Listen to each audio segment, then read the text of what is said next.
Welcome back to Ill Ego Culture Brands Red Tape Talk. I'm your host, John Ostos, a.k.a. Ill Ego CEO, and I'm here with my two counterparts as usual, Dion, Two Cup Larry, and Cody, Big Meat Mauk.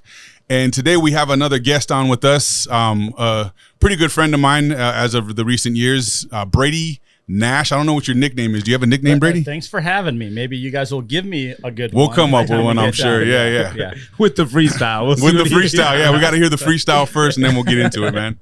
No, but, man, I appreciate you coming on. It's honestly our honor to have you here. We wanted to do more discussions in the direction of, like, entrepreneurial, ventures and things of that nature, and you came to mind right away, I think, for almost all of us. So glad you could be here, and I'd love to kind of dig into, talk about a little bit what you've done over the years and where you're at today and what's coming up in the future and whatnot. So yeah, I'm excited to take it wherever you guys want to take it. It should be fun. So, yeah, absolutely. So let's just start real quick and just give a brief kind of a backstory of what it is you do exactly, and maybe how you got into that, how you started that. What I do or what I did? What you did. Yeah, let's go there. Yeah, I mean, I think, it's a story of that small town North Dakota kid. My parents were teachers and coaches. I literally moved from Tower City, North Dakota, till it was like a risk. My dad was a teacher there. School closed when I was like 2. We moved to Argusville, North Dakota, which is just a little ways north. We lived in a trailer home, and my mom was an English teacher. My dad was a basketball coach, which was it was Cass Valley North, which is now Northern Cass. So I was there until 2nd grade. My dad got a job teaching actually working at Shields in the mall. When I was in the mall. And so we moved to Castleton my 3rd, 4th, 5th grade year. Then I moved to Lidgerwood. My dad got a teaching job there. He's a history teacher. My mom's an English teacher. And then they coach like everything. And that's where I graduated 2004. And then didn't know what I wanted to do. I tell the story that I was like a lot of small town kids, like wanted to be a pro athlete. And you realize, well, I'm good, but I'm not that good. What do you want to do? I don't know. My parents are like, well, go into the medical field. I'm like, okay. So I was going to be a nurse, which everyone that knows me laughs about it now. My wife, who actually was a nurse, said you would have made a terrible nurse. So, so thank God that he took the wheel. And so I went to NDSU 2004. This is like right when the poker buzz happening, and I'm someone that I grew up like playing poker, even like with quarters and my friends, like we did antes. It wasn't even blinds then. And so I've never drank in my life. I've never had a drop of alcohol. But I met my wife at the bar. I can tell that story later. So I've always someone that even when I turned 21, I was going out to the bar like 6 nights a week because I love people. I'd play darts, I'd play pool, and then I'd give people rides home. And I just people, I like hanging out, drink a Diet Coke. And so anyways, when I was in college, I was looking like, how do I go and have like good, clean fun? I like people. So I was at the gym, and I was recruiting people to play poker. Like, hey, you play cards? And was just looking like on a Friday night, throwing like $10 buy-in. We'll buy some pizza, just have a good time. And so I recruited a couple guys. Had a good time, and they actually recruited me for a network marketing company because they saw, hey, this guy likes to talk to people. Yeah. We all been in some network marketing. What is it? It's recruiting, right? Relationships. Yeah. And so I was a broke college kid. I was donating plasma for I think it was $50 a week at the time. I think it's gone up more now, but that was my spending money.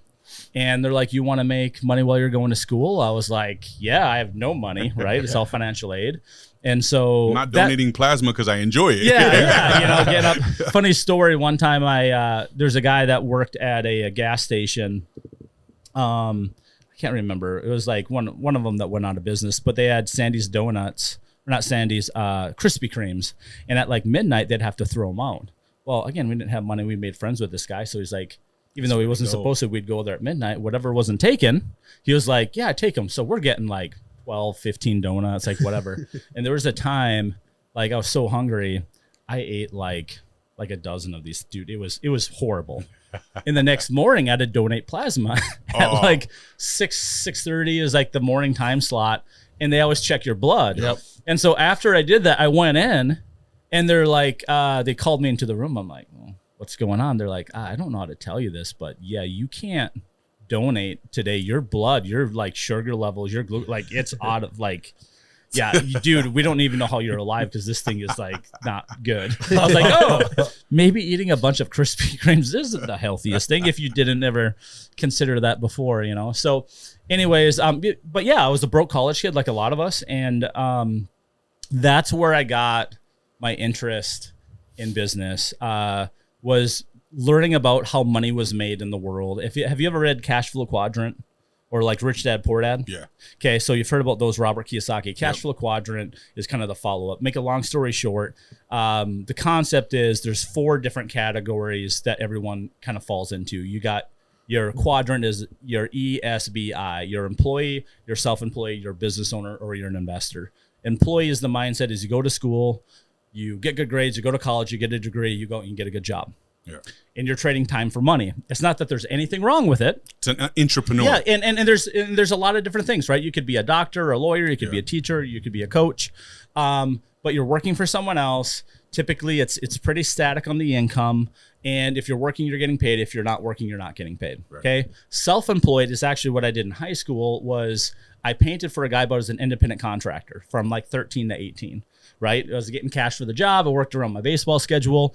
I set kind of my own hours. He gave me, hey, here's a job. I got to go get it done. Yeah. But when I'd show up and when I leave was, largely in part to me. So that could be even some of the stuff you did, maybe like personal training. That'd be like self-employed. Like, hey, Brady, I want to train you. You're charging me. I'm paying you cash or Venmo or whatever it may be. You're self-employed. But still, it's largely you're trading time for money. You might make $100 an hour, $500 an hour, $1,000 an hour.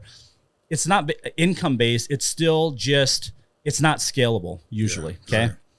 Business ownership was like, for me, looking at the Walton family. They've probably never been to the Fargo Walmart, but when people are going in there, they're open 24/7. They're making money. Yeah. Right. Leverage. The idea of leverage is you get employees, the more people working, you make a small clip off the top of it. They can do more than you can do as an individual person. Right. And then investors, that was like Warren Buffett takes money to make money. The idea is that money is your best employee. It never gets sick. It never goes home. It doesn't, just not show up. You're making money whether you're sleeping on vacation, around the clock. It grows for you. So that was my first introduction. I'm 18 years old. I'm like, okay, that makes sense. Like, all right, I can see that. Well, then this is the part that really hit me. They said 95% of the people are either employed or self-employed. 5% of the people are business owners or investors. Like, okay, well, you got one Walton family, you got tons of employees, you got a business owner, they got everyone else working for them. Okay, yeah, I mean, that makes sense optically, right? You can look at it. But this is the part that changed everything. This 95% of people is working for 5% of the money. Yeah. This 5% controls 95% of the wealth. What side do you want to be on? Right. At that moment, I was like, do I want to be competing and fighting with 95% of the people or 5% of the wealth? Or do I want to join where there's 5% of the people controlling and fighting for 95% of it? I said, I just knew I needed to do whatever I could to fight to be on that side of the quadrant. Yeah. That was the premise. Then it was, of course, in network marketing. Hey, we've got a platform. You come over here, you can sell services, you get paid recurring revenue. If you recruit other people, you get paid off their services. It made sense to me. Well, what you learn is I was really good. I was a natural recruiter. I know you're a recruiter, right? For the Guard? Yep. So, right. So for guys like us, sometimes we have natural abilities. Sometimes people can learn it. It was very natural for me because I naturally like people. Yeah. I care about people. Right. And I believed in the vision. So I was able to sell the vision of financial freedom. And I came without it. So it's like, not that we were like poor. I was never homeless. People had it way worse, but we did not have abundance. Right. But I was trained, I would say, from my dad to always give whatever we had. Being a teacher and a coach, he loved kids. So whatever we had was available to the kid. Like if you were his track athlete and you didn't have track shoes, he was going to go buy track shoes to make sure that you had it because he wanted you to have every chance to compete. So I think a lot of my natural kind of philanthropy and giving comes from just growing up in that environment. Even though we didn't have much, it was do whatever you can to help people. So for me, it was always natural. Not thinking that, well, I need to make sure I get everything myself first. And then once I have a lot, I will give. We gave out of nothing, right? Yeah. So that kind of carried over, through my life and still to this day. And so I was good at recruiting people because I could sell the vision. The thing about network marketing is it very seldom actually works because there's a reason there's 95% of people on one side and 5% on the other. The amount of, and you can see this in entrepreneurship, the amount of work and discipline it takes to do that. Same thing with professional athletes. I would argue same type of category. The amount of work ethic and grit and grind that you have to deal with an unknown and unguarantee is what most people will fall off. And what I saw is people love the idea, but they didn't love it enough to go and put the type of work in that it would take to be successful. Right. And so this is 2005. I was doing well. I was really good at recruiting, but there's very little follow through on people wanting to do the business. I was getting burnt out. I was making money. Not a lot of other people were, because they would just never sell anything. If you don't sell any services, you're not going to get paid. You know, and the one thing I'll stand up for network marketing is a lot of people say, oh, it's a scam. Well, no. Did you sell anything?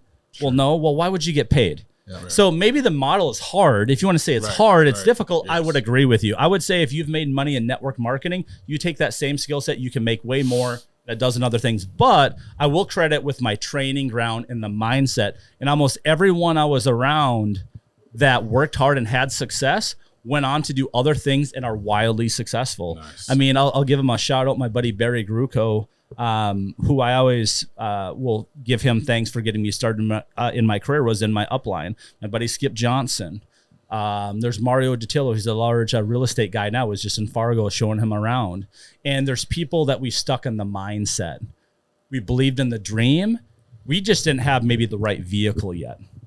But people that were willing to, like, there is no safety net, were all in. And that's how I felt. There was nothing to quit to. Yeah. Failure was not an option. Yep. And then I found, Ryan and Tyler and my guys, and it was like, we're in this together. We just needed to find the right vehicle.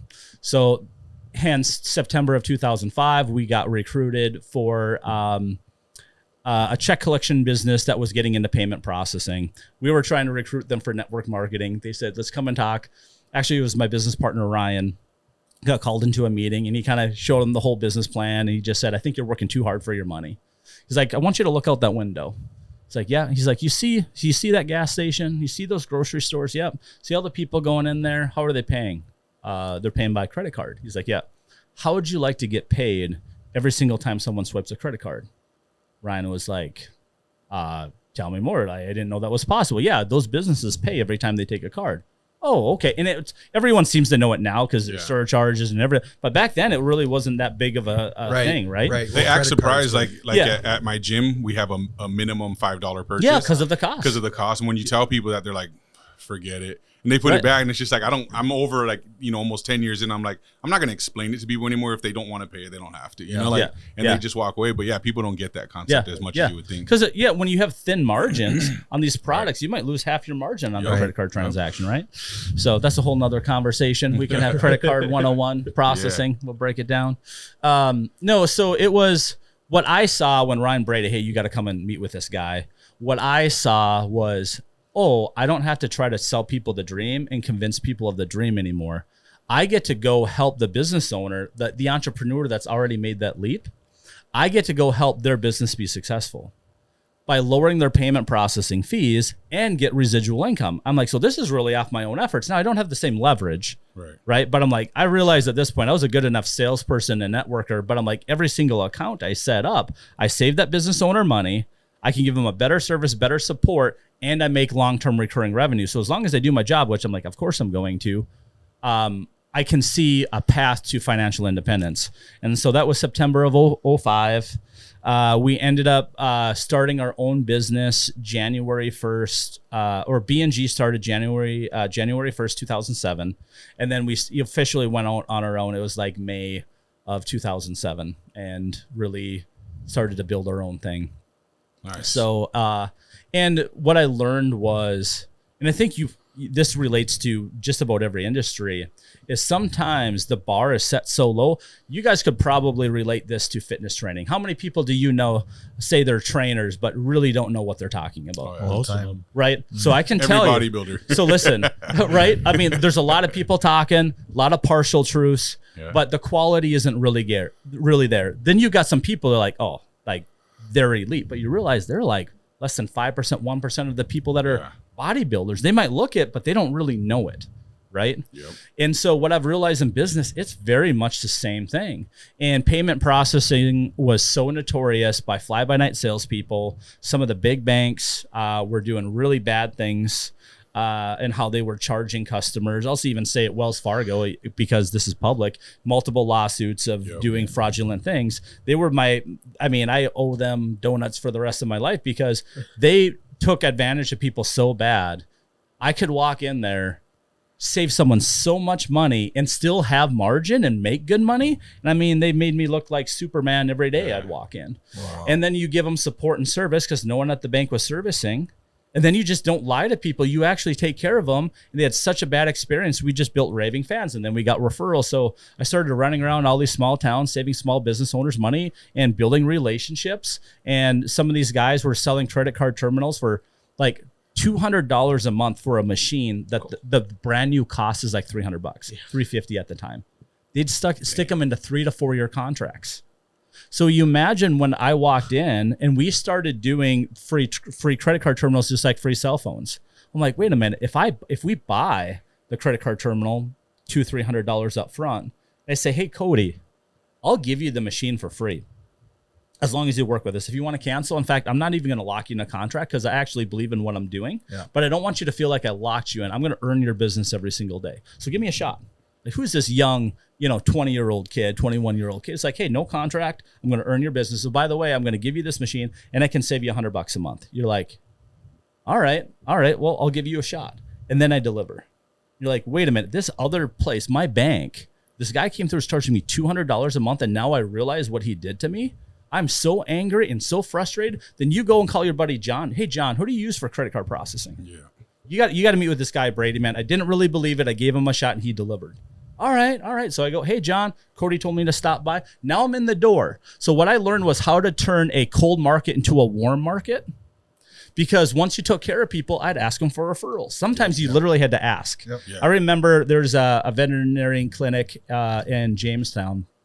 I saved her like $400 a month.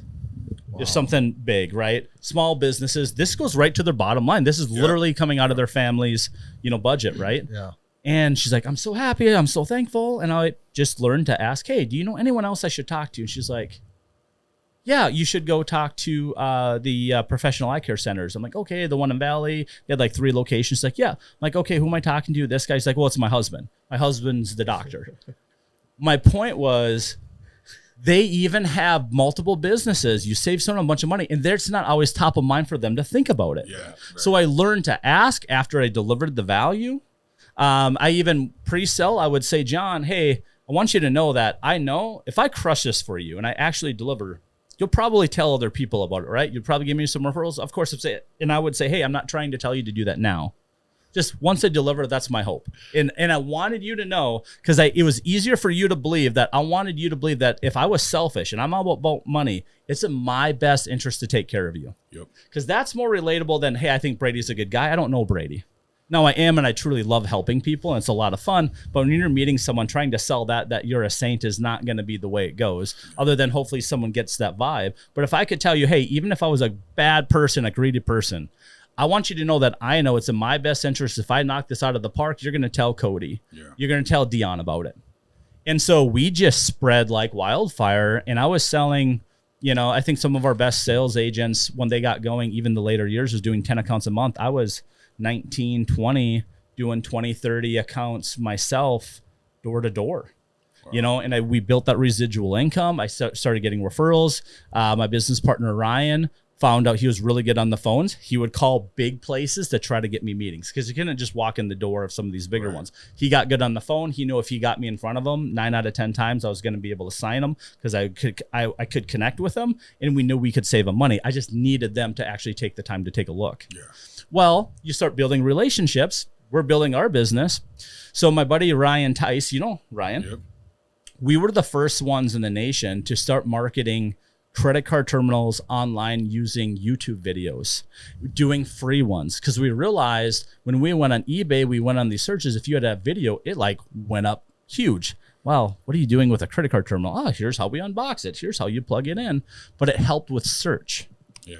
So when you would Google, when you realize, geez, my bank's trying to charge me $200 a month for a credit card terminal. Let me just hop online. When the internet started to become more and more predominant, we were the first ones to come up. Hey, we'll give you one for free. But what's the catch? So we were getting accounts in Hawaii and Texas and Florida when we were still out of our basement, marketing these free credit card terminals. Then you get referrals. And so it just kept growing.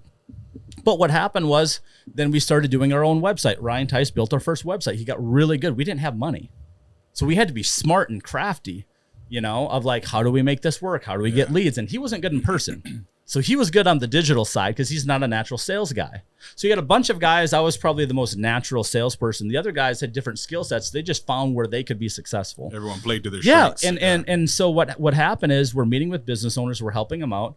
And we just became problem solvers. Like, I'm having a terrible website problem. What's going on? Oh, okay, yeah.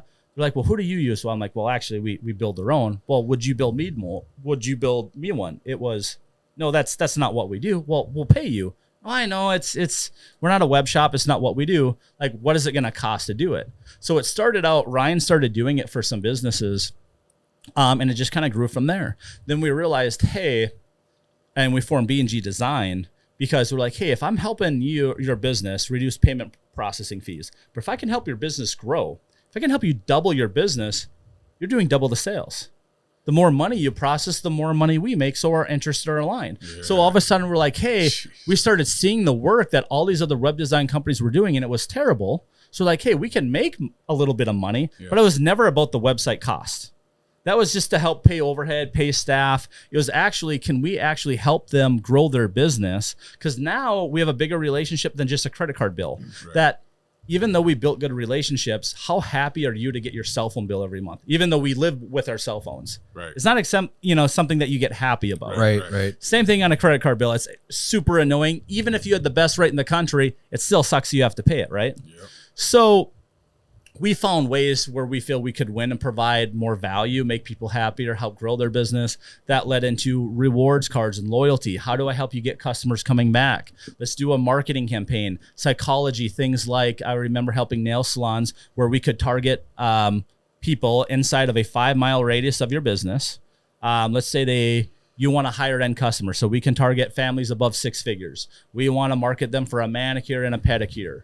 People with expendable income. Okay, let's target women, 6 figures, inside of a demographic. They come in. Hey, come on in for $20 off a mani or a pedi. They come in. Then we have a gift card program saying, hey, here's $20 off towards your next visit. Because the rule of thumb is if you can get someone to come back 2 or 3 times, you will likely have a lifetime customer. Now it's up to the people doing a good job, right, to sell them, to make them feel warm, but now you build a relationship. So there's so many little things we learned just like helping other businesses besides our own and stuff we were learning, and we were just hungry and scrappy. And then I realized, in payment processing, if I got your merchant account and some of these small accounts, we might have, only made $20 or $50. I think the average small business account, as aggressive as we were pricing, was like $68 a month.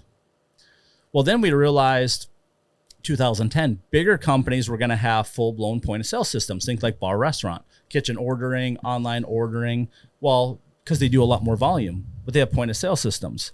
So we went and bought a point-of-sale company, a local guy, because we wanted the payment processing. Because if we could provide the point-of-sale, we'd get the payments. Well, those accounts, we'd make like $300 to $600 a month in payments. Okay, so the point of sale, if we could offset costs, make a little bit of money, but it's about getting the payments. Then you got gift and loyalty. You could get their online website. Now you have value. Now if I'm making $1,000 a month, now you could actually afford to invest a little more time into the relationship. Because if you're making $30 a month, it's not scalable to spend a bunch of time with customers. Right. It's set it, forget it. Hopefully you don't have a problem. If you do, call us. But for the most part, it doesn't work at that margin unless it's like you don't have to touch it. But you start making $500, $1,000 a month, $1,500 a month. All of a sudden, it's like, hey, I can take you out to eat. We can talk about kids. We can do all these other things to go deeper. And so through kind of our history, it was really people coming to us with a problem, us looking in either the solution that was offered was not good, or we felt we could do it better, or just the service was so poor. We're like, geez, we can help people. And maybe it was something we had to figure out ourselves as well. And that actually, this is kind of a huge God thing. So 2010, we started B&G Point of Sale. The problem we had, I always said, like, we were way more ambitious than we were smart. Like, thank God I didn't know better, because we wouldn't have probably done all this stuff and it wouldn't have turned out the way it did. We're just always running, figuring out as we go. You know, that analogy of jumping out of the plane and building it on the way down. Yeah, it's like that's kind of like what we did. We had problems getting paid, so I never had to collect before payments because it was automatic. It was just pulled right from the account off the payment processing. So I never had to follow up with someone for a bill. We didn't know better. You know, I never went to business school. I didn't go to, do any of this stuff. So all of a sudden we started invoicing people for $10,000, $20,000, $50,000, point of sale systems. We installed it. We did a good job. They were happy. All of a sudden it's like, where's the check? Check's in the mail. Our accounting lady's out, Brady, follow up in a couple of weeks. She's on maternity leave. We didn't get that invoice. Can you resend it? Like, all of these crazy excuses. We're like, we did it. We did a good job. And now we're having to chase down the money of work we did. It was super frustrating. Well, we didn't know better. That was kind of the industry and the standard. So it was like the average industry nationwide for an IT company was getting paid like 48.6 days past due of when it was due. So if you invoiced and you had like 30 days, 48.6 days was how long you would be late. So when you think about cash flow, think about being a small business, what was happening around that time? Think about 2010, 2011, online e-commerce was exploding. Yep. So the problem with IT companies is let's just say I'm your computer guy. Hey, Brady, I need 3 computers. I need a printer. Could you back this stuff up and help me with, antivirus and set up my Wi-Fi? Cool. Well, I would go do a bunch of research. What are you looking for? I need some graphic design of mine. These guys don't need it. I'd spend all this time figure out a quote. Hey, I found your stuff, and say the laptop and this stuff was $2,000. Well, you take it, you go online. Well, Brady, based upon what I'm saying, I can buy this thing for like $1,400. Well, I spent a whole bunch of time figuring everything out, finding the price. All you did was take the numbers, go over here and price it. Well, that's my margin. So what was happening to the IT industry is they were getting cut out because of online, even though they had all the expertise, but it was being belittled because now they were being commoditized. But they wouldn't have known what to buy if they didn't spend that time. Right? And so you saw these small technology companies that were getting choked out because they couldn't collect their money. They didn't have margin. Now they're a bank without the bank's funding. And so the whole entire industry was really struggling. Which is kind of an opportunity we had, because when we had problems getting paid, it was so difficult. We're like, there has to be a better way to do this. We had invested into a company called ConnectWise. It was like a CRM, stands for Customer Relationship Management. It's one of the platforms that these IT companies would use to manage their customers. Like, I know what computers you have, your printer, your hardware. If you call me, I can do your help desk support, right?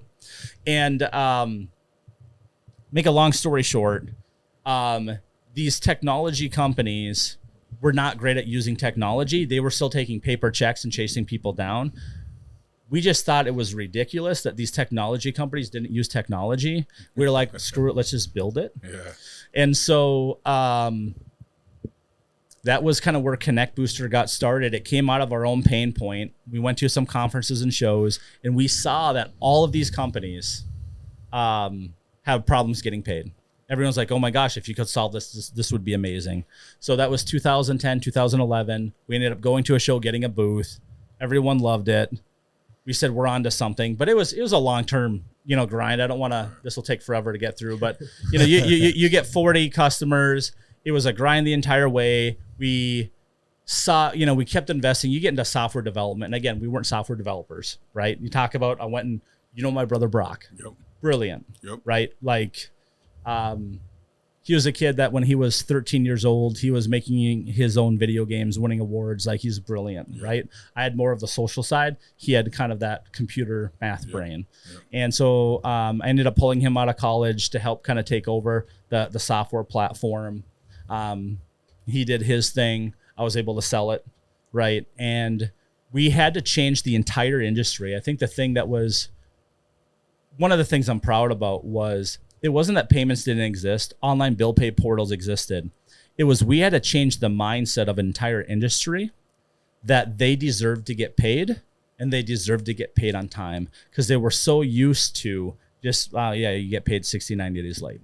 So at this point, how big of a team did you have built already when you guys started getting into all this? Well, it was myself. Were you in the big building at this stage? No. Not yet. No, so 2010, we moved, we got our first office, I think it was 2008, 2009. We got an office downtown right next to Reuter's Bar.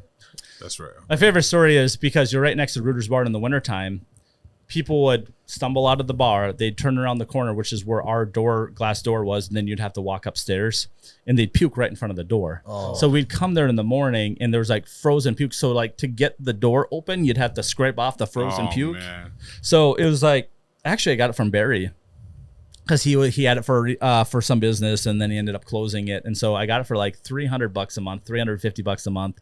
Everything all included. Nice. Lime green carpet. We had no money for a budget. I'll have to send you a photo. I should have sent this stuff. Like we got gold letters BNG. Have you seen those big letters and put them above the door? Like it was so ghetto and not good, but and I remember I invited Bob Nagel from Detroit Lakes Credit Bureau to come to our office because we were so proud we weren't in a basement. We had an official office. And we had our printed logo like on a white sheet of paper, like scotch taped to like the door, like, hey, check it out. Now I'll always remember this. Laminated. Bob's a big dude. And he's like, not much in the side budget, huh, guys? We're like, yeah, I suppose that doesn't look real great. But like, that's where we were at. And I tell that to make fun of ourselves, but it's like, man, we were just rolling. We didn't have resources.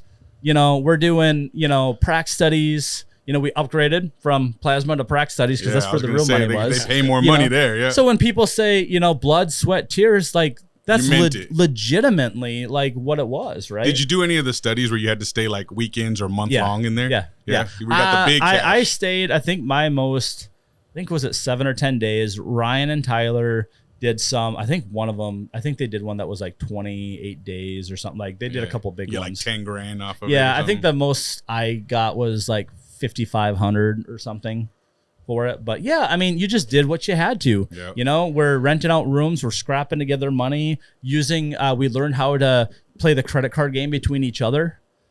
So it was like, if it was us, it's like, okay, I got $10,000 on limit, let me pay all the bills, I got 0%. I can't pay it off yet. You borrow me the money, I'll pay it off, drops it, you wait a month or two, my credit score goes up, my limit goes up to 20,000. Then I go back and pay back all your bills.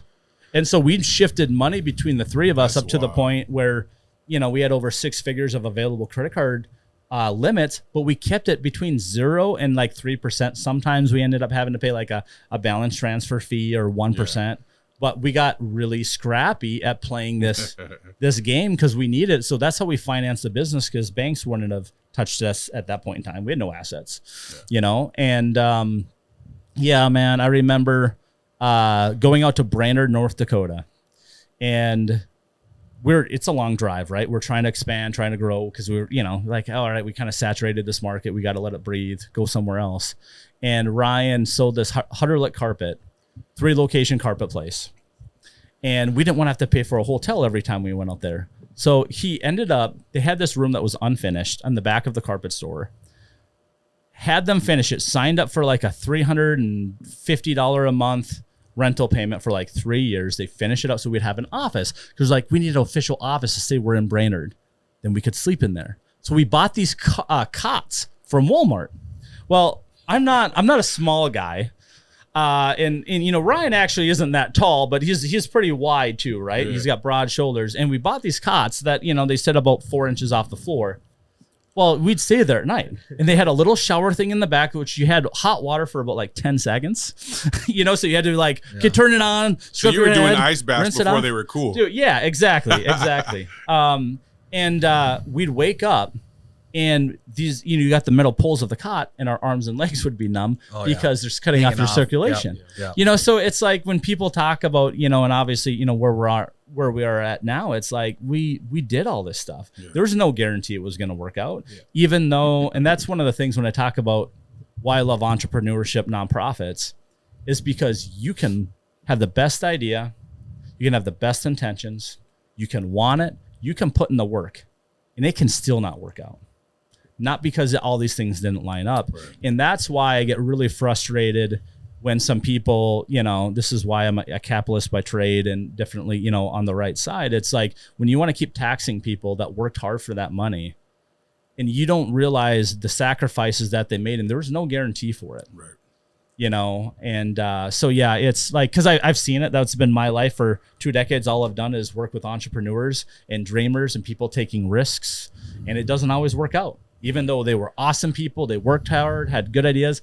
There's a lot of different reasons that doesn't, things don't work out. Maybe bad timing, maybe some circumstance they couldn't control, maybe medical, but it's tough, man. And I say that, humbly, like we worked really hard. We went through, I could talk all night about stories and funny things and make fun of ourselves.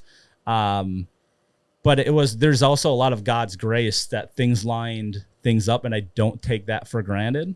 Yeah, we had to do the work. We had to put ourselves in position to let God work, but I don't take for granted. It's not because I'm so smart and I'm so talented. I saw a simple thing. I said, I'm going to work towards it, but it could have failed multiple times. And I believe that if his hands weren't on it, like there's no doubt, so that kind of drives me now, going through that journey, from September of 2005 to, we sold B&G. So kind of wrapping up that story for the listeners, we started from payment processing, got into point of sale. We got into software development, web development. Eventually, we still own an insurance company because it was, hey, we're helping you build your business. Why don't we help you protect your business? Yeah. It's not fun, right? It's not a sexy product, but it protects your business, and we all kind of need it. So, hey, if we're building relationships, I can offer you insurance too, and we'll give you a good competitive rate. It was just another easy thing to add on, and people are like, well, I trust you. Yeah. And so I'd rather have it with you. So a lot of those things were just natural fits.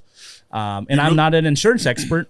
We have people that's all they do. Yeah. And I think that's one of the things I've learned about helping so many different businesses is you start to see trends of what it takes, the things people do right and the things that people do wrong. And what I've learned is about 80% of the stuff it takes to be successful, it's the same.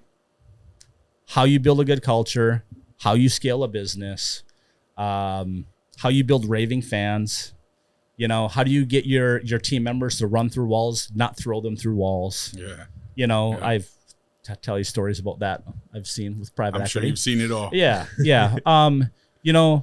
You have to have industry product expertise, meaning if you're in payments, you got to understand payments. Yeah. I would say same thing in bodybuilding. If you're in it, you got to know bodybuilding, you got to know nutrition, you got to know this stuff, right? And then you talk about marketing and scaling and all those things. Same thing with like a gym. If you're in insurance, you got to know insurance. Yeah. If you're in real estate, you better know real estate. But how you scale and how you build those companies, the formulas are all the same thing. So when I'm investing now in businesses, you got to have the product expert. I've got to connect with them culturally. I got to believe in what they're doing, and I got to see where can I fit to help them. Yeah. And if I see they have this stuff, now it's the other stuff of how you scale, the support, the resources. Then that's like, we might be able to help that person. Yeah. That's like one of the big things that I've been paying attention to a lot lately is like what you talked about right there. You found a way to take every customer that you had and get the most out of that individual. And it wasn't through manipulation or like, I need to get all their money that I can get, but you found a way to get all the money they were already spending elsewhere and make them spend it all with you. So you got, what are they, like the LTV of that customer is just like, you're really capitalizing on how much value you can get out of each individual customer you have, which is something I'm learning as a concept. When we closed H&I recently and moved everything in-house, it was a scary thing at first, and now we're realizing like, no, this is actually a really dope experience we're creating because we're putting everything in one house, and anyone who buys supplements that didn't buy it from H&I, they've now got the convenience factor of having the entire supplement store in-house. Now we're going to put the shake shop in-house as well. So we're really creating a really good LTV for each one of our members and getting the most out of them individually, which is what I'm learning is the best way to scale a business. Well, there's two different approaches. You've got, hey, I want every customer, I want low touch, and I just, you're usually involves price, online e-commerce, so you can't afford to spend time with them. Yeah.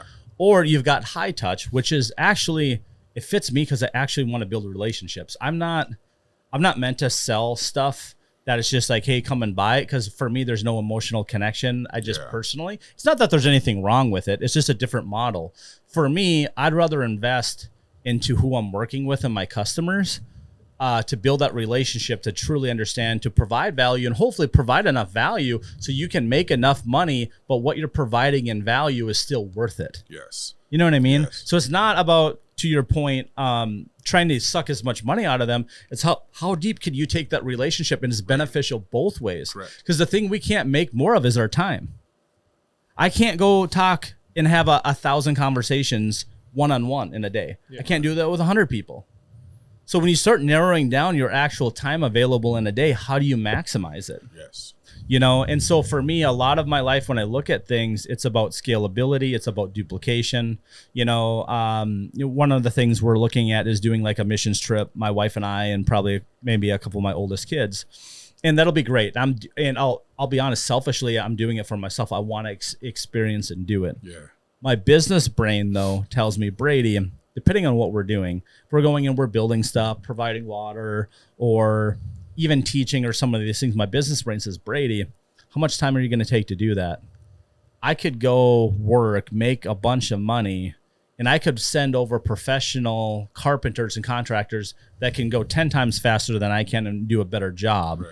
Right? Because I'm just wired that way to think about where's my best time spent. But I do think there's other things you factor. And I tell people like this of creating leverage, like, do you mow your own lawn? Some people really love to do it and they enjoy it. Like, awesome. I'm not telling you not to mow your lawn. Right. Okay. But there's a time factor. When you have an ability to put your time somewhere, like I'll just say, let's just say if you're personal training, what's an hourly rate ballpark right now for a trainer? 35, 60 bucks, depending on it. Okay. So let's just say $50. Okay. Say you're training $50 an hour. If you could go and pay someone $20 or $25 in an hour to mow your lawn, you could argue, hey, instead of you mowing your lawn for 25, if you could go do another hour of training, now you've got to have it lined up, right? And you could still say, well, I'm doing my training. I'm not doing any training, so I'm not paying the 25 fair. Right. But if you could swap that time in your day, now you're coming out $25 ahead. Yeah. So in business, what I've realized, small business owners that stay small typically miss. They're super smart, super competent people, meaning they have a lot of skills. Oh, I can do the accounting. I can build my website. I can do the sales. I can do the support. And maybe they're not wrong. The problem is they're not scalable. Right. So at some point, you have to start hiring people. You have to start finding software solutions to automate. Otherwise, you get tapped out. And maybe you're making good money, but now you fall into the self-employed area. Limitation. And you might even make great money. You might be averaging $100 an hour, and there's nothing wrong with it. But you're capped. The problem is when you get older, you slow down. If you get sick, you want to go on vacation, that way, it stops. Yep. And listen, we're probably not going to have more energy, more motivation 10 years from now than where we are right now. True. Not that it's impossible, but more than likely that's not how, father time works. Okay. Yeah. So what I try to teach people is, especially when you're young, if you can recognize it, just play the game now. Like, my situation now, I am benefiting from, 20 years ago, what 18-year-old Brady started. Yes. My lifestyle is not what I'm doing today. It's taking advantage of what 18, 19, 20, 21, 22-year-old Brady sacrificed. So I owe that guy a lot of money. That guy that was sleeping 3 to 4 hours a night. That guy that wasn't going out partying. Everything I did was with a purpose. Before I met my wife, before I had my kids, I did things because I knew one day I wanted to have a wife. I wanted to have kids. I wanted to be able to afford to spend time with them. I wanted to be able to afford to do things with them. That was a big part for me. Selling 3 years ago was at the age of 35. I'm 38 now. We're in a unique position. A couple things. One, I felt the market was so hot, I couldn't imagine it getting higher, which I think God thing, we timed it. We sold at the absolute peak, September of 21 of the fintech value. A year later, the valuations were like half. Whoa.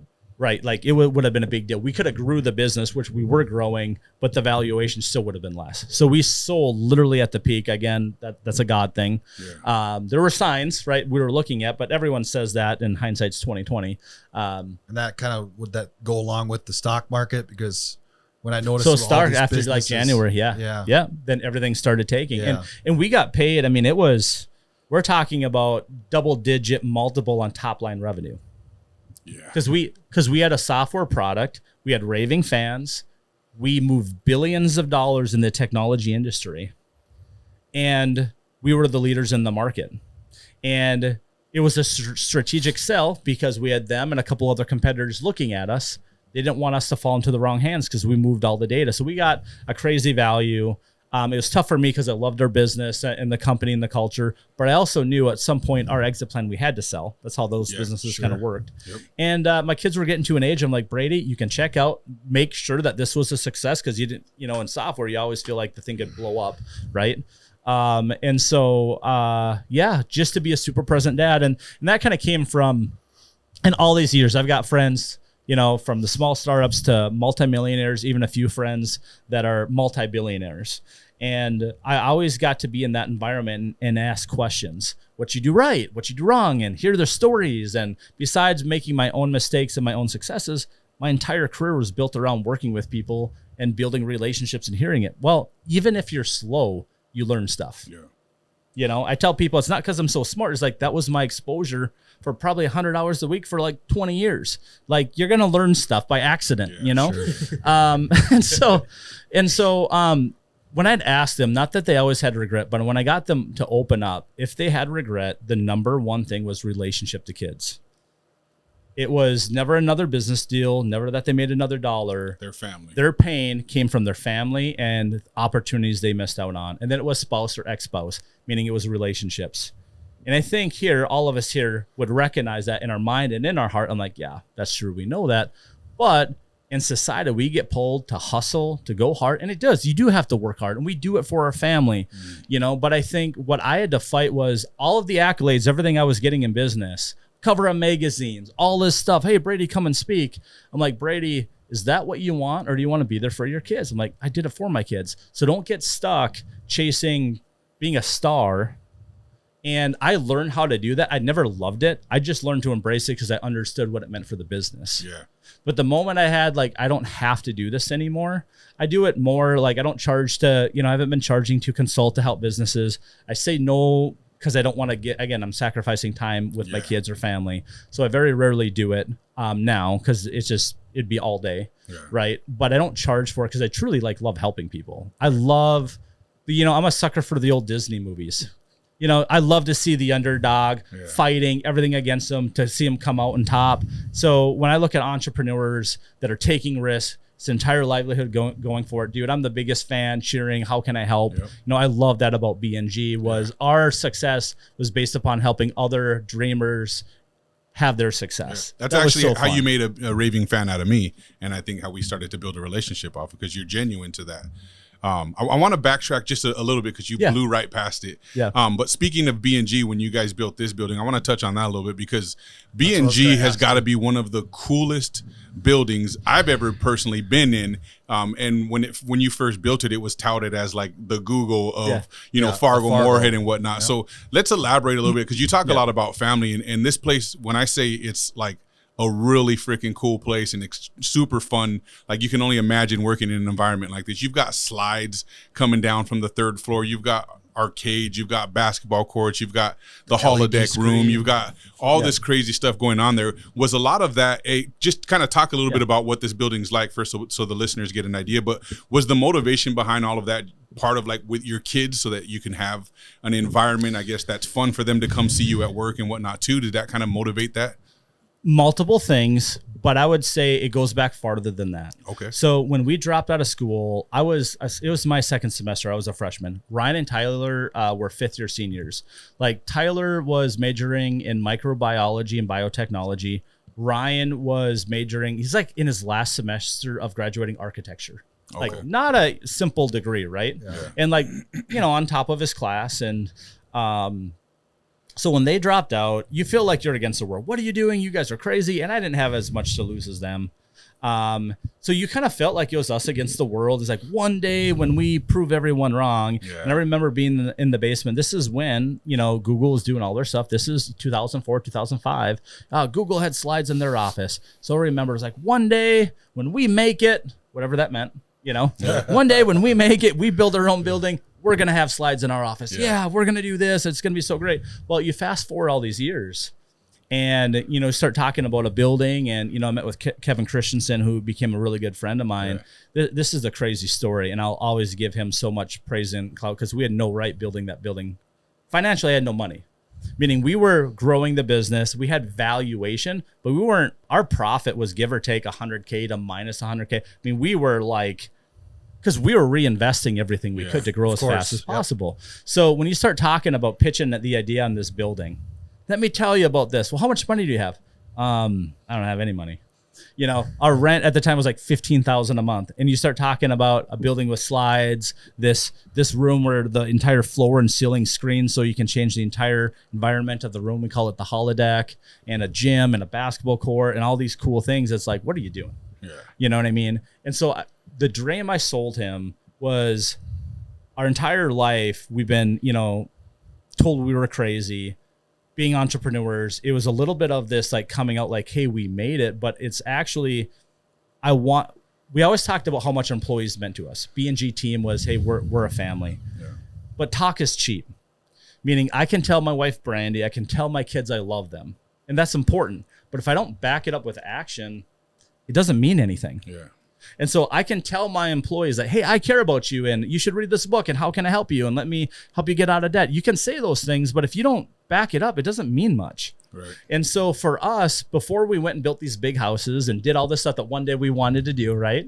That's another story, right? Yeah. We wanted to build a building where we gave it to them first. Saying, hey, we didn't go and build these big houses. We didn't have this. So this moment in history, we put them first. Yeah. We put our customers first. We're putting now our employees first, and then we'll get ours later, right? And so, the building was, that's what it was. The slides, I remember looking at this like, are we really gonna like spend this type of, dude, it's hundreds of, the slides? I mean, the space, the engineering, and the time, it's hundreds of thousands of dollars of cost. You like, not the plastic cost that much. I think if I remember right, I think the slide plastic was maybe like $90K or something. But you think about the space, the square footage, and doing, it's a lot of money. It seems really dumb. But I'm like, no, our business is helping people dream and go after their dreams. This is a statement of a dream that when we were college dropouts, I'm like, we have to do it. Yeah. We have to do it. Yeah. And so that's where they came from. And they actually were super efficient. Like on the third floor, jumping on that big blue one, you come down like a rocket. Yep. Yeah. That first corner, you come in hot, you got to watch it. But I got good enough where I could, have an open hot chocolate and not spill, once I still have a pair of shoes that are stained with blue from coming down the slide, and it transferred the color of the slide onto my shoes.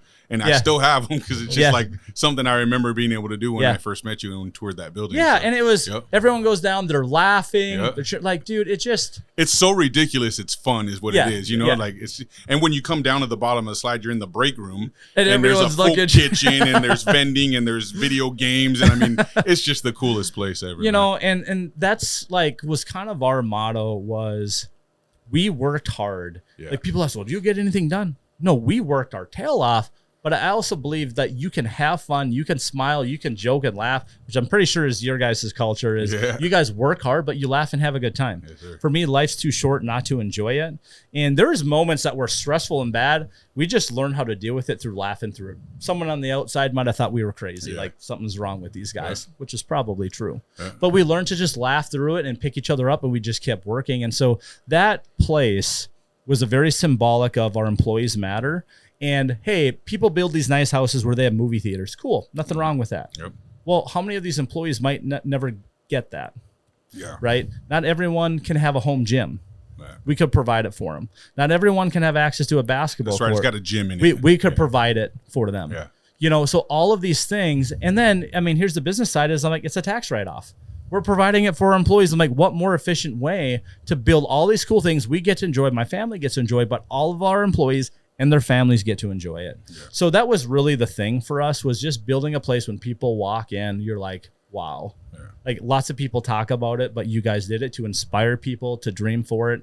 And, even though we still own the building today, it's one of those things I always envision, man, if someone bought it and they change it or the building burnt to the ground, you know, I'm so glad that we did that. And one day that not only my kids, the grandkids will look at it, right, and be like, yeah, here's some magazines, crazy grandpa, you should see what he did. Well, we put a Mario on top. Yeah. So that Mario is sitting in storage right now, ready to go into my new house. Oh, okay. So I've got to put them into a wall behind, there'll be like a hidden game room for kids next to the pool table where they can go and play and whatever, but it'll be in the wall. So, cause it's 2-way LED, it's like a 7-foot LED. And then I'm going to have the cease and desist letter from Nintendo telling me I had to take it down. We're going to have that in the wall. Cause now it's got stories. That's why we took it down. Really? Yeah. Because who turned you in? So my buddy, I'm going to call him out right now. One of my good friends, Matt, posted pictures on Reddit as like, look how cool this is on drone footage when we were installing it. They found those photos a couple of years later. Was it a year and a half later? And then, you know, hey, you can't do this. Even though we were careful, like I never put it on marketing. We never tried to profit because I'm like, I just knew that would come. Well, the reality is, could we have pushed back? Yeah, but do you want to fight Nintendo when they have IP lawyers? That's all they do over what? And so we got the memories. We got the hardest part was I got more calls on people so disappointed. They're like, "What happened to Mario? Yeah, what happened to Mario?" It was all over the news. I remember like people talking about it, telling the weirdest stories. My kids were so like, my kids are upset. They want to know what happened to Mario because we had the green tubes that were actually. I'm surprised they let HVAC. you keep those up because they look like the warp tubes. So I pushed back because those are actually to code HVAC. They're not changed. Because above the slides, if there's a fire, it's got to suck all the smoke out. Gotcha. So that's actually the way they are. I just had Wade wrap it. So he wrapped it because they looked like him, and that's where the idea came from. Like those kind of like are shaped like the Mario tubes. I'm like, yeah. And then you look down the glass, and it's right above the slide. So it looked like you'd go down, and they were like, well, hey, we have a sign company. Why don't we just build this? And so that's where Mario came, the light, and then you're coming out of the Fargo Force Arena at night. You see this thing glowing in the sky, and it was just so cool. And I like, for me, I'm like, it brings a smile to people's face. Like it how made cool a spectacle for the community too. Yeah, you know, it became known as the Mario Building. You know, and I knew like that would happen. You know, it's right next to the dog park, so people are out there, and it's just us being goofy, having fun. Yeah, that's awesome. What happened to? After you sold the business, did everything stay the same, or did the new people kind of change everything in the building? Heartburn. Ugh. No, I mean, so yeah, we sold. And listen, when you sell to private equity, they're going to have their own ways of doing stuff. And we knew we had such a unique thing. Listen, like we were the only company in the state of North Dakota to win Best Places to Work by Inc. magazine. We did it 2 years in a row up until, you know, when we sold. And it's probably, I'm more proud of that than all the other stuff because it just showed that we could be successful and have a great culture and employees love it, right? When they came in and they do their thing, right, of cutting costs and people and, you know, they look up profit and numbers, but the thing that they don't understand, and this is the thing that I think private equity fails, you got people looking at spreadsheets and numbers and, hey, I'm all for building efficiency. The thing that these companies mess up on is the value of people that care. Yeah. When you hire people and you make it only about money, it will only be about money. Yep. We paid our people good, but we had amazing benefits. And I'm not just talking about health. The culture was a huge benefit. And I knew this, and listen, and our employees know this, and I talk about it. It's like, listen, we want to pay people well, but this is what I know. If you give someone a $500 a month pay raise, oh my gosh, depending on the role, that might be life-changing. Maybe not. For a lot of people, it's like, I get a little nicer car, and maybe I get my hair done a month sooner than I did before. Like, it just disappears. Now it becomes just a part of your life. But if you can impromptu give gifts and make people feel valued, that goes way farther than a normal raise. Now, hey, people got to make a livable wage. They got to be able to provide for their family. But once those needs are met, people want to feel valued. They don't want to be a number. Right. I knew this. I understood it. And so we just did a lot of little things to let people know that, hey, like we care. Like, you mean something. And I'm going to back it up. And it would be random because once it becomes a part of their comp, now they're entitled to it. Yeah. And people get entitled, even really good people, becomes like, well, I earned this. Right. And so we learned that, hey, we built culture into our budget. Every single person, $200 a month, $300 a month, $3,000 a year. Well, that ties into our, couple big parties that we'd have a year, bouncy houses, all the kids come, our Christmas party where we're giving away thousands of dollars of gifts. Like we build it into the employee. I think at the end it was like $350 a month. Wow. Like, so every employee add another $4,000 on top of whatever it was. And we're just going to do random fun stuff where they're like, wow, your place is awesome. Yeah. And it did so much for people's psychology. Yeah. Yes. Listen, B&G was mine and Ryan and Tyler's, like, that was our dream. Yeah. Do other people have dreams and goals? The answer is yeah. Maybe they forgot about them. They might not be doing it. But they have family. They wanted to be proud of what they do. So when they go home over Christmas, maybe they're a customer support person making 35, 40, 50K a year, depending on their position. The amount of pride people took working at B&G.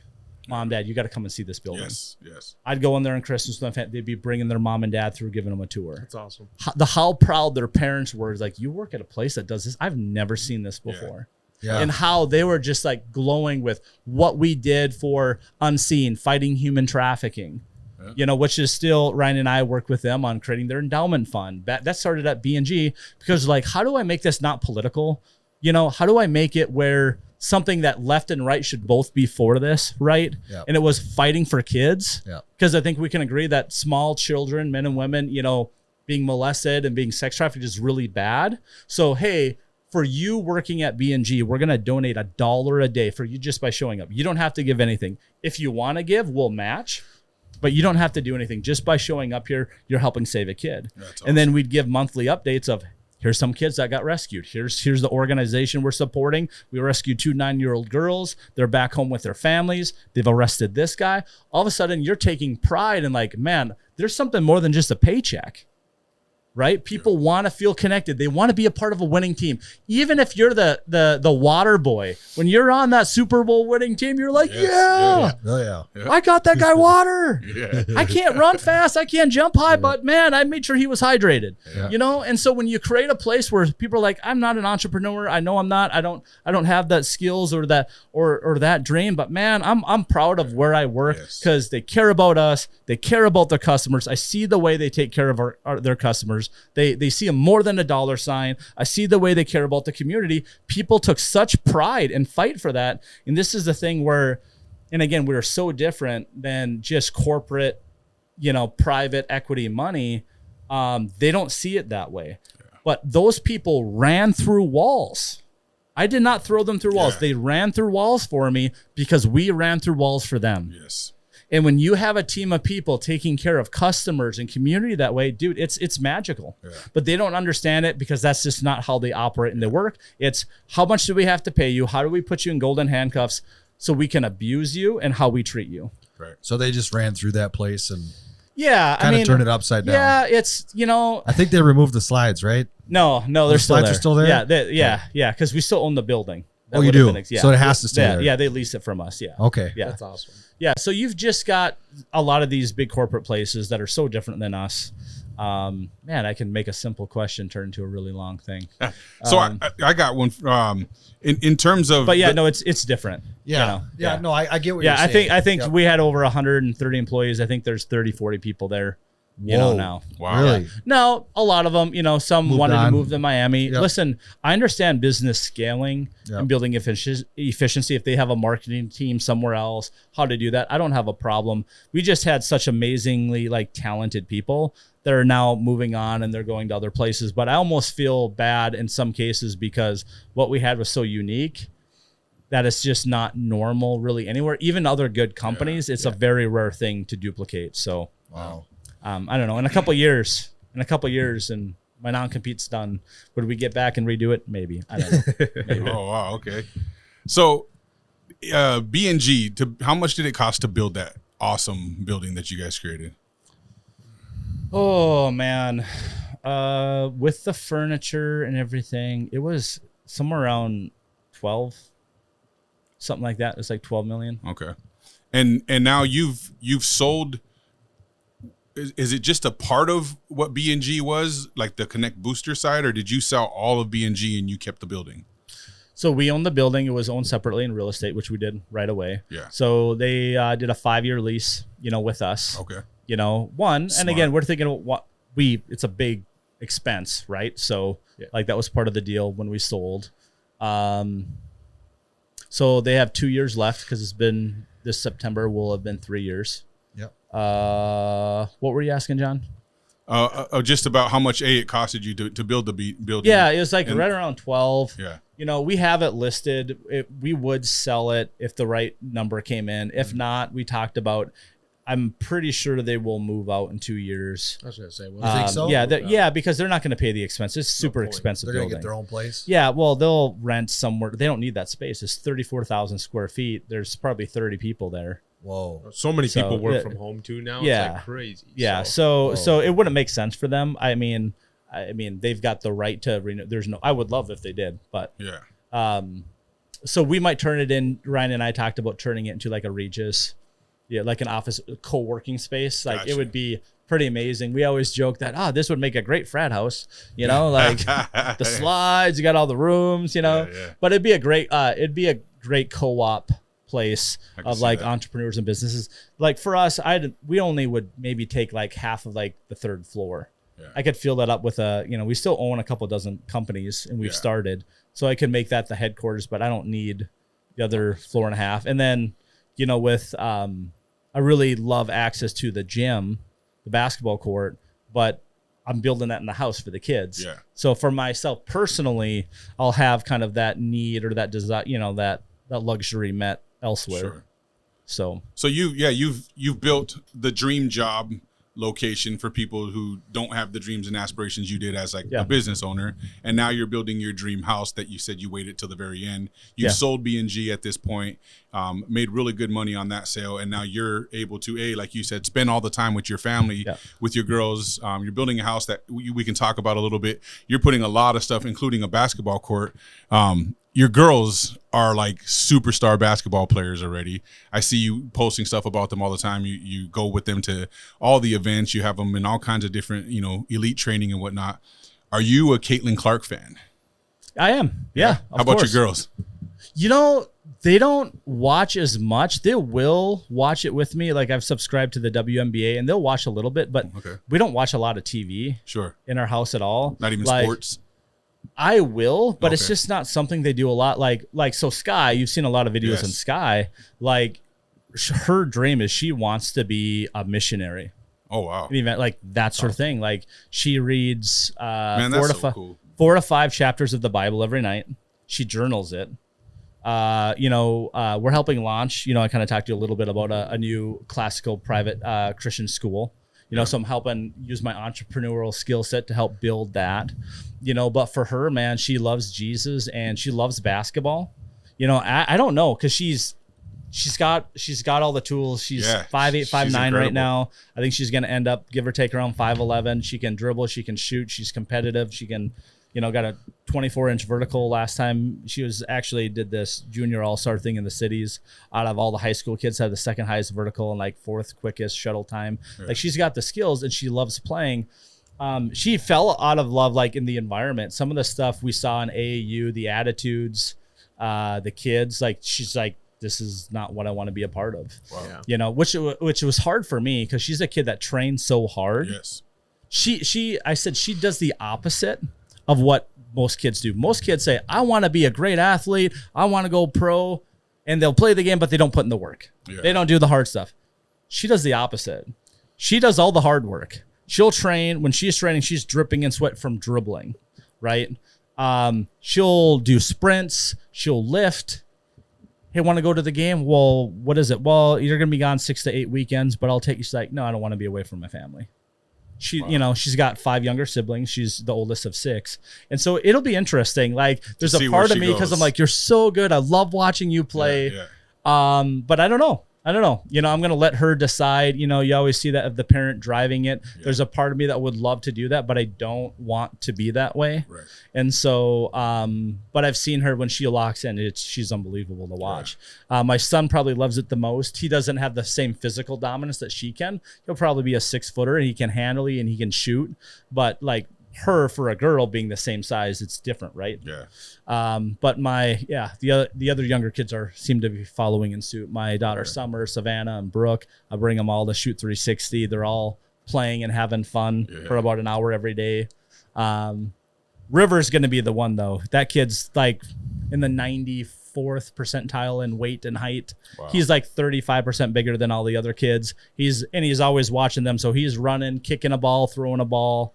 Like he's just a massive How many kids do you have? 6. 6 total. Yep. So 4 girls, 2 boys. Okay. So now you're building this amazing house. Is this the biggest house in North Dakota? I have no idea. I've been told that, but I haven't looked. And honestly, it's kind of like I don't want to. Like that was like honestly, like that was not the goal. Right. I don't hunt. I don't fish. I love building business, and my passion would be sports. Right. Like that's what I did. Both my parents were collegiate athletes. My extracurricular was playing sports. That's what I do with my kids because that's what I know. Yeah. And so for me, the thing that, man, I've processed this thousands of times. This, the house is like, 38,000 square feet. If you count, we have a pool. Yeah. But we decided instead of a lake place, I love the lake. But we get out 2 to 3 times a summer. We have friends with beautiful lake places. They ask us to go out. We're so busy with activities. We only get out 2 to 3 times. Right. So we chip in gas, bring some food, and we have a blast. But it's literally, if you gave me a lake place, I don't know what I'd do with it because we just don't have the time or the priority to get out there. So we have a pool right now. We just decided that, and their kids love it, and they can access it at home. They can jump in for half an hour. Yeah. We don't have to drive somewhere, or I can watch them on the camera from the living room. Again, you're managing time. Yeah, but so I love North Dakota, but our weather is terrible, right? Yeah. So you only get the pool or the lake a few months out of the year. So the idea at this house was, well, definitely do a pool, but I'm like, why don't we make it like our lake place instead of buy a lake place? Build an indoor-outdoor pool. So we build it so kind of the walls all the way around it can open up. You get all this natural light. So in the summertime, you can open up. In the wintertime, hey, why don't you guys come over to our place and we can go swimming? So we kind of did that and made it like, made it fun with an island bar, so I can make my virgin pina coladas, and I wanted, like, for me, family's everything. My family and my friends. That's clear. And so none of this stuff we're doing this house, none of it's a need. This was like, hey, Brady, you've been going now for 2 decades. You've been reinvesting. We've given a lot. We've donated more than this house and these places will be. I say that because, again, I feel like, not that it's anyone's business, but people are like, oh, why didn't you do this stuff? I'm like, guys, we've been giving before we've had money. I've seen it in the news when they posted about the house being built, and people were just, they don't get the reality of what someone like you is building and why they're building it, and how that plays into what you've done for your employees and everyone else along the way. So they love to talk about what you could have and should have done with your money instead of built this ridiculous house. But now you're telling this timeline story of how you've done all the giving ahead of time. Have you said, let's put everyone else first, we'll get ours eventually? So this is just you now manifesting that eventually and saying, okay, we're going to go ahead and have some fun. Well, at what point, if we didn't, just be giving more and more, and your family's always going last. You're like, at what point is it okay to enjoy the fruits of your labor? Right. And it was like, what's important to me and my family? What if I create so it's bigger than this. I'll just tell you, like, even thinking deep. One of the things going through this journey is I get exposed to a lot. One of the things is how money can be a blessing, but oftentimes it's a curse. So people that come from wealth, I'm not going to, get into names, but again, that's kind of my circle, right? Yeah. And when you give kids a whole bunch of money that don't know, they haven't earned it, they don't know how to spend it, 99 out of 100 times it goes really bad. Second generation wealth. And I'm going to tell you why it goes bad. Not always. Sometimes they do a really good job, and sometimes they use it as a platform and they accelerate, and that's great. And the ones that do that, came from great parenting and understanding. But I've got some really good friends that are great people, but they admit, like, I messed my kids up. I wasn't there. I was working, and I thought I'd show them my love by giving them money, and it ruined them to drugs, to bad environments. But think about that. When you're growing up, where if your dad is a celebrity or super successful, there's a pride thing that we all have. You want to feel self-worth. Yeah. Imagine feeling if everyone was looking at you like, no matter what you did, it's because your dad had money, your parents had money. Your self-worth is attacked all the time. Even if someone's not saying it, you might believe it and it's in your head, and you might be projecting it on yourself, right? So you have this desire to want to show it, but yet what's your motivation to work if you don't have to work? If you're making 20 grand a month, doing nothing, how much crap do you really want to put up with? Right. You don't. You got an ego. I'm not dealing with that. I'm not dealing with. So you don't get to build some of those skills. You don't build that self-worth because like, why am I doing to make an extra couple grand a month? I'm not going to do that. So it creates a real problem of self-worth. Sometimes even the ones that go out and work really hard and have success struggle because still people project. And I've told my kids this. I said, Sky, even at a young age, you got to understand that people will try to discredit you and your hard work because you came from a family with money.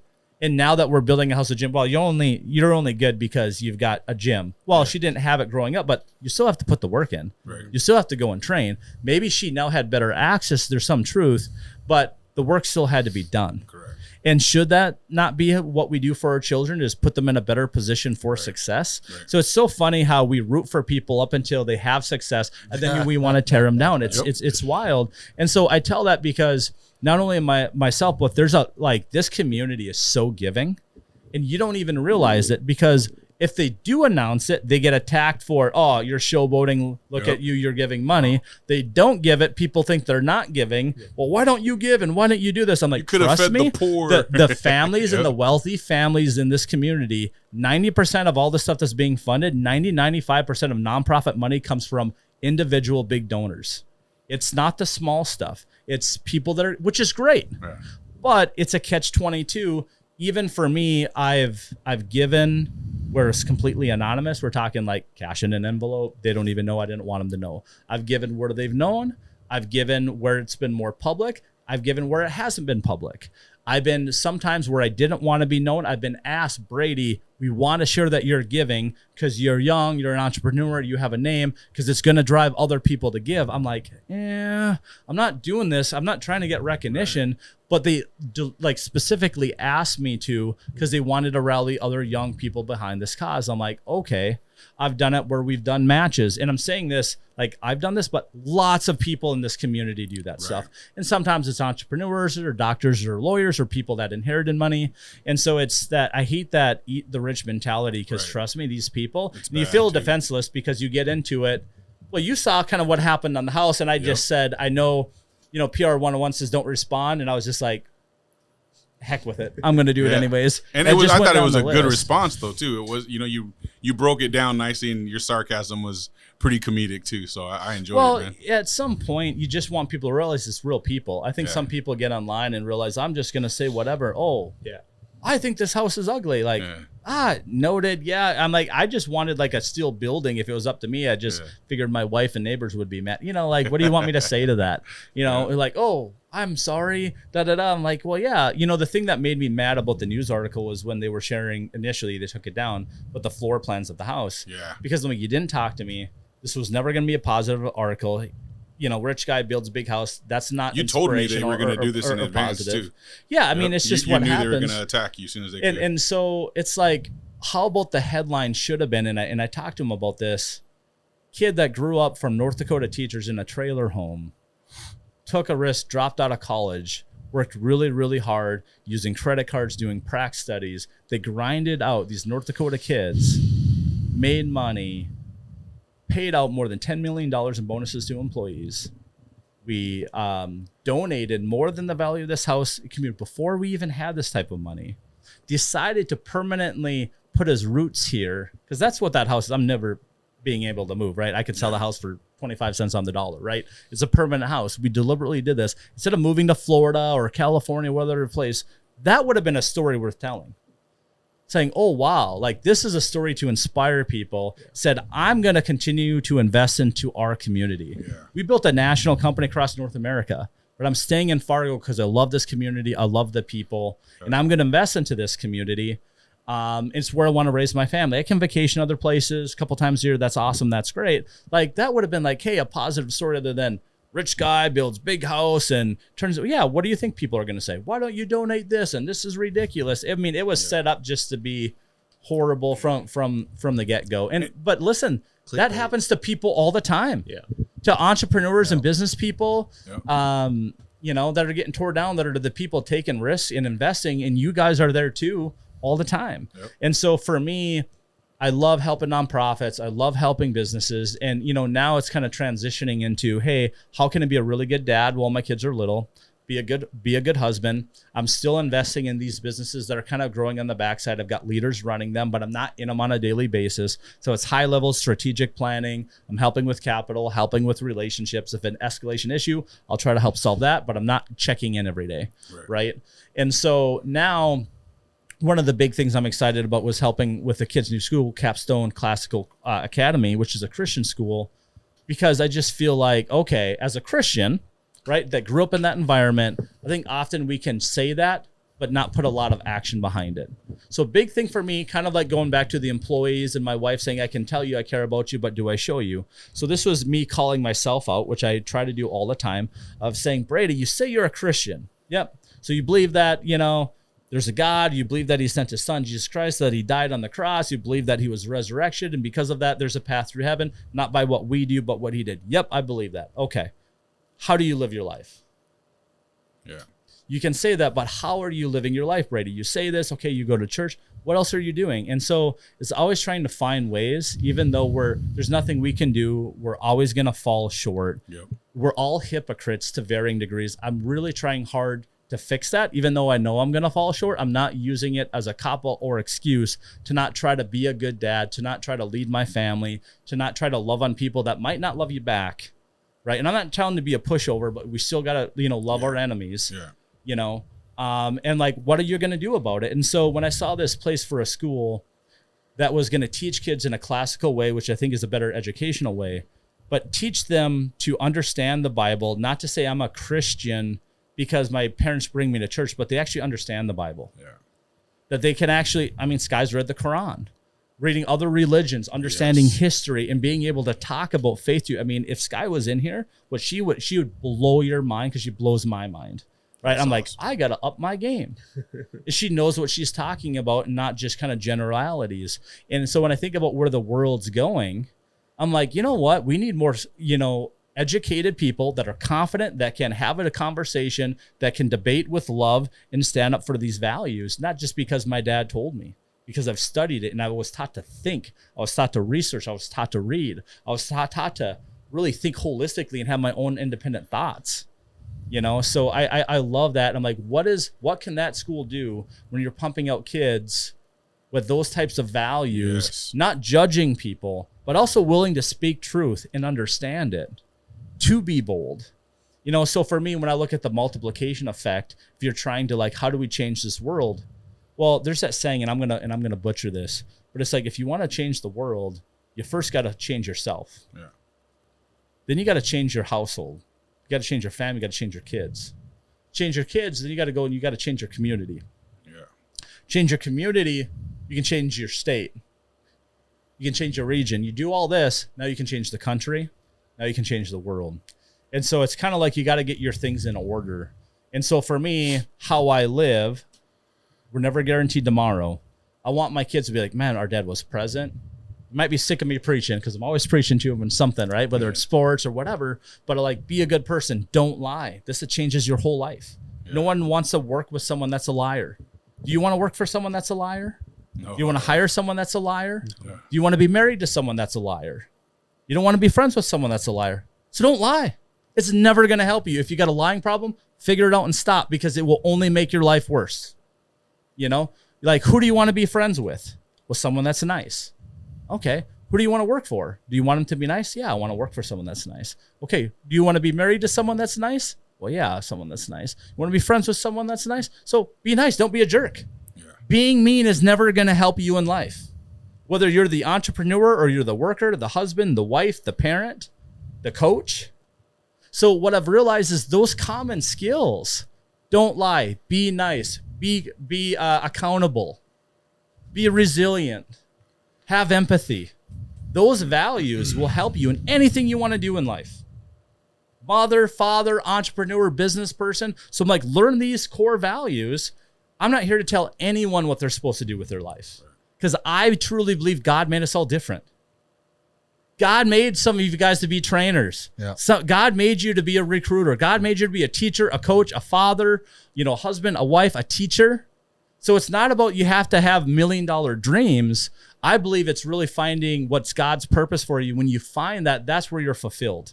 and you can do amazing things, in that world. So for me as a dad, I'm like, how can I help my kids learn these values to help them find their path? I don't want them to think they have to be an entrepreneur. If they do, that'd be awesome, right? I hope one of them does, right? I could really teach you some stuff. Yeah. I mean, it's like, hey, I like sports, but I didn't even go and play college. I maybe could have played some baseball, but I think I know a little bit and I learned, but lower level. But in business side, I'm like, oh, I made the NBA. I was an all-star. I was in that 0.00. I know that. This other stuff, maybe I'm a wannabe. Don't listen to me there. You should go find someone that knows what they're doing better, And so that's it for me. It's how do I live my values? How do I be a better husband, a better father? How do I help teach my kids to not be entitled? How do I teach them to love people, to never look down on people? I mean, I remember, I think Sky was 7 or 8, Rain's 2 years younger, so my son and daughter.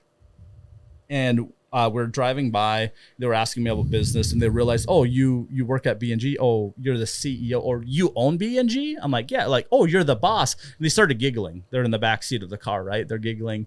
And they're like, oh, you get to tell everyone what to do. And I was like, hey, I want to correct you on that. I said, yes, technically I'm the boss, but I said, if I have to tell people what to do, I said, we've got a problem, because it means I've already asked them 2 or 3 times. I said, people choose to work at B&G. They don't have to. I've got super smart, super talented people. They can go work anywhere. So I said, one of the things you've got to understand is how to treat people. Yeah. The other thing they started realizing was, oh, we have a nice house. We have nice stuff. It's our dad works hard. I'm like, I do work hard. So, and I could see them thinking, so if people don't have nice things, they don't work hard. I'm like, that's not the case. Said my dad was one of the hardest working guys I've ever met in my life. Still is. Okay. But we didn't have much. I said, it's not just working hard. There's more factors that tie in, because I don't want you to look at someone that doesn't have nice clothes or have a nice house or have a nice car to think that they don't work hard. That might be the case, but it's not a 1-to-1 ratio. How you work and leverage and their means, all of these things add up. So I've always been very intentional with my kids, trying to explain adult things. Kids are smart if you take the time to talk them through it, And it's just trying to be intentional. How do I raise them to love on people, to be driven? That's how I look at sports. So part of now, this is the first time I'm announcing this. I'm actually the new associate head of athletics for Capstone.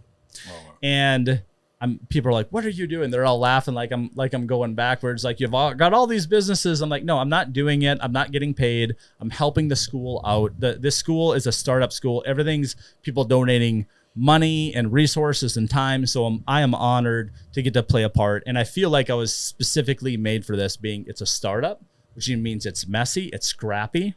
You got to be quick. You got to wear multiple hats. That's my world, right? Yeah. I get to mix in my faith that I'm trying to very deliberately make it more of a focal point, not on the side, not when it's convenient, knowing everything I'm doing, faith is tied into it. So I got faith, I got my kids are there, and my kids' friends, their peer, their environment of where they're learning. I got sports, which I love, which I never really thought I'd get to do kind of more on a professional level. Yeah. You know what I mean? And then I get to talk about mentoring, which is actually really fun for me at B&G, was inspiring and mentoring people. I love that. I have so much fun trying to help other people, inspire them to take risks and go do it. So I'm like, man, I get to build a culture at my kid's school to do this that should have a long lasting effect. I'm like, I can't not try to help and play my part, And so, it's a blank slate. So we get to build everything from the ground up. And what I want sports to be there, and what I think it should be, is what we all think it is. And I think it seldom is, because of the resources and commitment to it. And I think you have great coaches that do this. Sports should provide a platform that simulates life experiences, right, at a young age, where they get to be coached and mentored through it. Example being, some kids might get to go and play college. That's awesome. We celebrate that. Once in a generation, you might get a kid that gets to go play pro in something. Awesome. We'll root for them all the way. But every kid can benefit from these experiences they can learn. Whether they're the star, they're a kid coming off the bench fighting for playing time, or they're the kid filling water bottles and stats and playing their part. They're all part of the team. Yeah. And in life, not everyone gets to be the star. Right. I'm not telling you to not try to be. I'm just saying at certain points in life, we realize we got to play our different roles in different parts of, on a team. But learning how to win and lose. For me, can we teach these kids how to have passion, want to win, really care. But when things don't go your way and you lose, you don't fall apart. You don't kick the ball. You don't yell at the ref. Yep. You don't storm off from the coach and walk away and your parents. You can be like, Dion, like, man, you beat us today. You know, like you got us. Yeah. But next time I'm going to get you because I'm going to work that much harder. You know, I want it to, it's emotional control. So many people use I'm competitive as a reason to be a poor sport and have a bad attitude. And it's an excuse. It's a 5-year-old tantrum that you never took the time to learn to control your emotions. Yeah. And listen, I've been there too. This is not pointing the finger. This is going back at me, and we've all been riled up and we lose our emotional control. We've got to learn to master it. And so let's be intentional about it, which is the first part, is recognizing it. So these kids at a young age, my job is going to be to mentor these coaches, to mentor these kids. I think there's two sides that happens. There on one side, you got the sports are God. You've got some of these parents, it's crazy, we're training, it's everything. They're losing their minds at the refs, they're losing their minds at the coaches. It's like, dude, like, calm down. This is 5th and 6th grade basketball. Like, it's okay. You know, but they have so much passion and they're dealing with the most important thing in their life, which is their kids. Yeah. So I get it. It's natural. It's normal. Yeah. But like, it creates a really bad environment for everyone. Right. Sure. And so the other side is, sports aren't that important. It's just a game. Like, why do you care so much? Why are you working so hard? I don't think that's healthy either. Right. I actually think teaching kids to care about something, to have passion, to put in the work ethic, that translates to life in such a positive way if done properly. Because you want them to care. Because if you don't care, that lackadaisical attitude is not a good quality, is not going to serve you well in life. True. Learning how to deal with heartbreak. You know, we all remember our first girlfriend, the first heartbreak where it's like, oh, you had to learn how to overcome it, right? Yeah. Like, well, that's a growing moment. Like, our kids need to get bumps and scrapes and bruises. We don't want them to lose a limb. We don't want them to die. But you know what? Maybe a broken bone here or there wouldn't be the worst thing. It'll heal. Build some character. Yeah. So, you know, like, how do we have an environment where kids learn to compete, to show up, to not be poor sports, to deal with teammates that they might not be friends with, but they learn how to respect each other and work together? Because that translates to real life. Yep. I said, you know, a ref is going to make a call, a bad call, and you're going to lose the game you maybe should have won. You know what, though? A ref also is probably going to blow a call in your favor. You might win a game you shouldn't have won. Your job is to be so prepared that it's not 1 or 2 calls that decide a game. Yeah. And by the way, that can happen in life. Sometimes bad breaks happen and you lose. And sometimes lucky things work. But I believe you can improve your odds. You can improve your luck. Yeah. What you read, who you hang out with, what you watch, what you listen to, it's working for you or working against you. And so it's being intentional with our lives. You know, you guys see this. If you're bodybuilding, you have to be intentional with what you eat, right? When you eat, sure. if you're performing, you have a plan up until the day you're going to go on a show of, this is what I'm going to eat. This is what I'm going to eat. This is how I'm going to lift. You have a plan for success. Mm-hmm. Life is no different. What you watch, what you listen to, who you hang around, is developing how you think and how you talk. Are you setting yourself up for success or failure? You know, and this ties into stuff we've all heard. Birds of a feather flock together. Yeah. The whole point is, it's not the one end all be all. And I'm not telling you, it's not like I only hang around high performing, successful people. I'm not telling you to be that extreme, but you got to look at who's influencing an environment. There's people I have that I'm around. I've got atheistic friends. I got friends of different views that I love. Their family, their friends. I will be there for them forever. And I hope that I rub off on them and I'm setting a positive, example. I'm hoping I'm the one influencing them.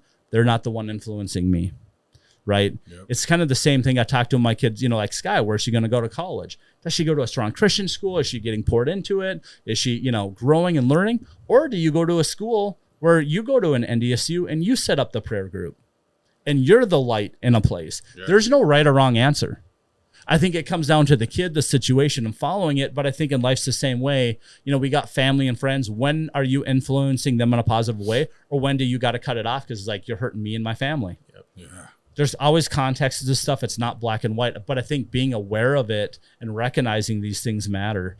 And so, you know, the thing I've talked about a lot with my employees was stack the deck in your favor. What we did at B&G was make an environment where I had positive people that set the tone. I always, the rule of thumb I used was there's 20% of people change the energy of a room. 80% of people just adapt to it.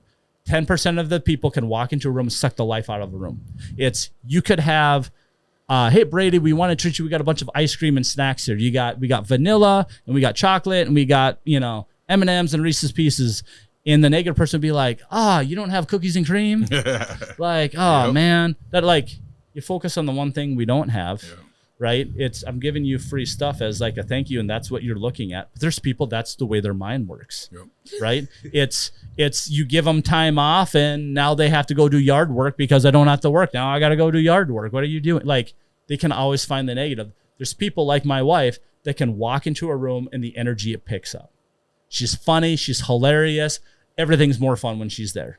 It's one of the reasons. Me. One of the just like Cody, Are you married to Cody? Wait a minute. and so it's like when I realized, hey, let's go find these energy people that are positive and thankful and grateful. That's why we had our core values out in front. I wanted people to know, which by the way, those core values offended some people. Happy and grateful, like, why is that a core value? This is why. There was someone that was miserable, right? How bad do you have to be offended by, hey, happy and grateful? That's what we're looking for. By the way, that's not meant to be like everything's sunshine and rainbows and everything's great. No, it meant that overall we're grateful for our situation. When you start talking about human trafficking, what people go through, and overall I've got a happy, a friendly spirit. Yeah. It doesn't mean you don't have bad days. It doesn't mean we can't recognize a bad day. Right, but we're focused on those positives. I want someone that's not complaining about their wife, complaining about their husband, complaining about the government, complaining about taxes, like that's all they do. Even though those things are a reality of our life, like I don't want that. Like that person will kill your company. Yeah. So if you have the positive people and you get 80% of people that are more adapting, like that's what B&G was. And it's amazing because a couple times someone slipped through the cracks. And it's amazing how even when we had 40, 50 people, one person can turn you inside out. Yeah. It's crazy how fast they until I identified it, was able to address it and get them out. And so, just being intentional, having a plan, if you have good people around you, even when you're off, your good friends will pick you up. Hey man, I know this isn't you normally. You have multiple things. You're tired. This happened. It's like, I got you, man. Like, you can vent to me. Let's talk, but let's get you back on track. Yeah. It's like no different than having a lifting partner, a nutrition partner, an accountability partner. I think you got to have a life accountability partner. Yeah. Sure. And so I'm trying to do that for my kids, but not only my kids. I'm like, what if now I can put them in a community and invest their community at this school? I want people to look at Capstone, and not because we're winning everything. I think we're going to be competitive and we're going to have some very successful teams, and I want to win. Is it K through 12 or 9 through 12? So Sky will be the first full graduating class. She's an 8th grader. Okay. We do have I think there's 3 or 4 freshmen. They're like some, I don't know, friends, teachers, kids. They're there. They're like half taking online classes, half there. But the first full class will be 8th grade. So every year that grade goes up. So it will be through 12. Okay. But it's not yet. So next year Sky will be freshman. They're adding it, right? Yep. And they'll cap out, which I'd like for them to expand because I think there's a demand and a need, but they want to keep it small to keep the culture. So I get it. Is about 40 a grade. Okay. I'd like to see them go to 60, but that's not my call. But I get it because the whole point is close culture, close knit, building this community, right? So is that what Shanley's at right now? Oh, Shanley's way higher. They're huge. It's massive. Yeah. What's the class? I'm not sure how big Shanley is. I don't want to, but they have. I think it's probably 2-3 times. Okay, I wasn't sure. We'll actually look at partnering with them. On some sports where we don't have the numbers. Right? So one thing I found interesting, and maybe you can talk about this, but there was a parent at an event I was at because I heard a rumor, and I asked this parent, and he told me straight up that there has been moments where kids have been invited to come to Shanley to play sports. Oh, really? Yes. Like you could tell this kid's going to be an all-star athlete. And so somebody would approach them and say, hey, you want to come to Shanley? All you got to do is play sports. You can come for free. So when I was growing up, is everything all right? Yeah. When I was growing up, I think when you're in small town North Dakota, you hated the private Christian schools. Why? Why'd you hate? Well, they came from money. We didn't. They always felt like they were better than us. It was beat them, and they typically had good sports teams. So you're always rooting against them. It's funny because that's now where my kids go. I'm like, by the way, everywhere we go, people are going to want to beat us. Like I don't think that happens actually at all. I do think there's natural, like even for us, like technically we're like, you're a private school. I'm always, if you want to say recruiting, trying to get people to come check out the school. It's not for sports. It's like we have an enrollment process. And listen, part of the problem, the black eye that Capstone or these places will get when you have high standards, like a lot of people will apply and not get enrolled because it's like, you got to be the right culture fit, which if someone told you you're not the right fit, you're going to be pretty offended. Now you're talking about your family. So unfortunately, when you have a place of some of those standards, like this is what we believe, this is what we're teaching, where are you at? Those things aren't met. It's like, they're like, you're not going to enjoy being here. Like this isn't a good fit. I don't know. I can't speak to that. I can tell you that I don't think so. And in fact, I just met with the Shanley AD, super great guy, in August. They're really focusing on, hey, they thought things got a little too focused on just winning. Yeah. And hey, we got to put Christ back at the center. Like, Sure. and the thing is, it's not if or that. Like, I'm super competitive. Yeah. I want to win. Yeah. But how we win matters. Right. And so I'm always trying to find this line of like, no, I want to win. I want my kids to want to win, but not so much with their poor sports. Sure. They've got a bad attitude, or not if they lose, their whole world collapse. And there's a bigger thing of education and development is really what matters. But yeah, if you have dreams and aspirations of playing college at a high level or being a pro, yeah, it takes an insane work ethic that most people can't relate to. And so I'm always feel like I'm defending on both sides. Because I'm like, if that's your dream and aspiration, normal people cannot relate to what you're trying to do. And I can tell you on the business side, people would look at the results of what I have. Geez, you got a beautiful wife and 6 healthy kids. And you're spending time with them. The amount of work and sacrifice that we did without guarantee, people would be like, yeah, I'm out. I'm not doing it. Right. The other example I give in fitness would be, hey, let's just say we could snap our fingers and you could have the most, like the best physique you've ever seen, like a young Arnold Schwarzenegger. You've got it. Can you maintain it? How fast? No, you've got it. How fast could you maintain it? Because the work still has to be done. I can tell you there's no way I could. There's no way, right? And I'm not saying that has to be the goal. I'm just saying some people see the results. Oh, I want that. But when you look at the commitment to even do that, you're like, yeah, no way. Right. And so, yeah. I think that kind of plays into like entrepreneurship as a whole. Everybody has this vision of what they want from it, and they have this end goal they're trying to get to. And then once they've reached that goal, they don't have a plan how to keep it or sustain it. And so that's where you see a lot of people fall and fail too with the entrepreneurial Well, yeah, side. for me, I feel like my life's getting broken up into like, hopefully I get some overtime. Like 18-year chunks. That feels like growing up. Those like my first 18 years. Yeah. Well, then about 36, I'm like literally like was it my 35th birthday? 35th birthday. So about 18 years, 17, right? But actually, then I worked for him for a whole, another like 2 years after that. But then we sold. So it was like my entrepreneurship journey was about 18 years. Yep. And now I'm entering this new stage of life where I'm a super present dad. We're building all this other stuff. Another 18 years. My kids River will graduate. So then literally my life is like 18-year chunks. So hopefully after fourth quarter, maybe I get some overtime, or else I'm done at what does that put me at 72? Is that right? About the average lifespan. Yeah. 70. I'm like, I got to keep going here. So what were we talking about? Well, I think the importance of, what you're talking about, it sounds amazing. Capstone sounds amazing. Yeah. I grew up at St. John's Catholic School in Wobson. Okay. Until 6th grade. And then I went to the public school, middle school. I just wish that schools like that were more affordable for everyday people. Yeah.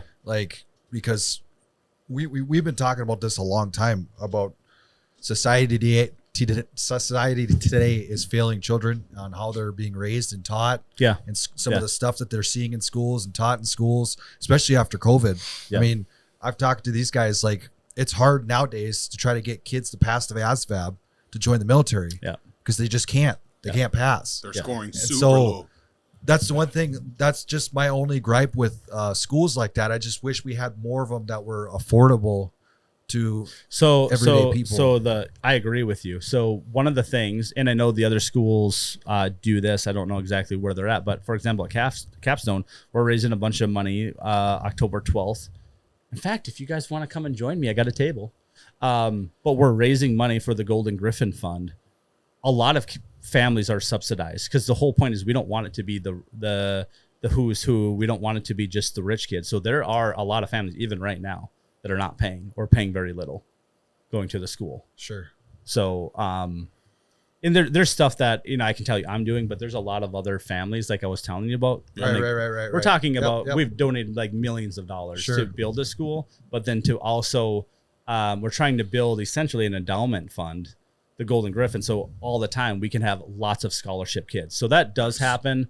I don't know. I guarantee you Shanley has something. Someone could probably go and check. I guarantee they have something. I don't know how much or how they do it or their process. I think Oak Grove has some of that scholarship. See, but that's then the problem too, is you hear as well, who's getting the scholarship? Is it the athlete?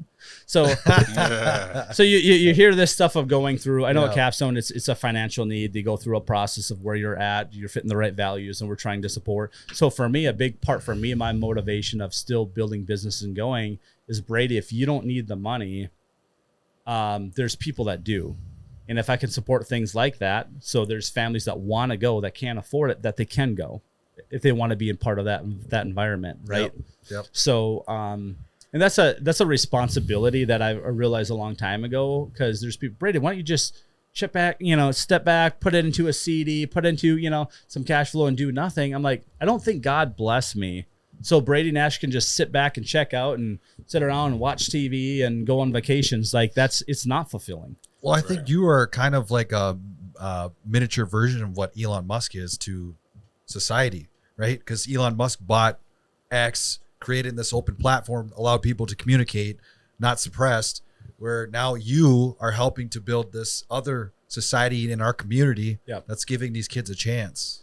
Well, I'm very honored for you to even put me in the same sentence, because what that guy's done is, unbelievable. But what I can tell you is, when you've gone from that nothing and you get it, when I've met people that have had all this success, they have millions of dollars, some of them billions.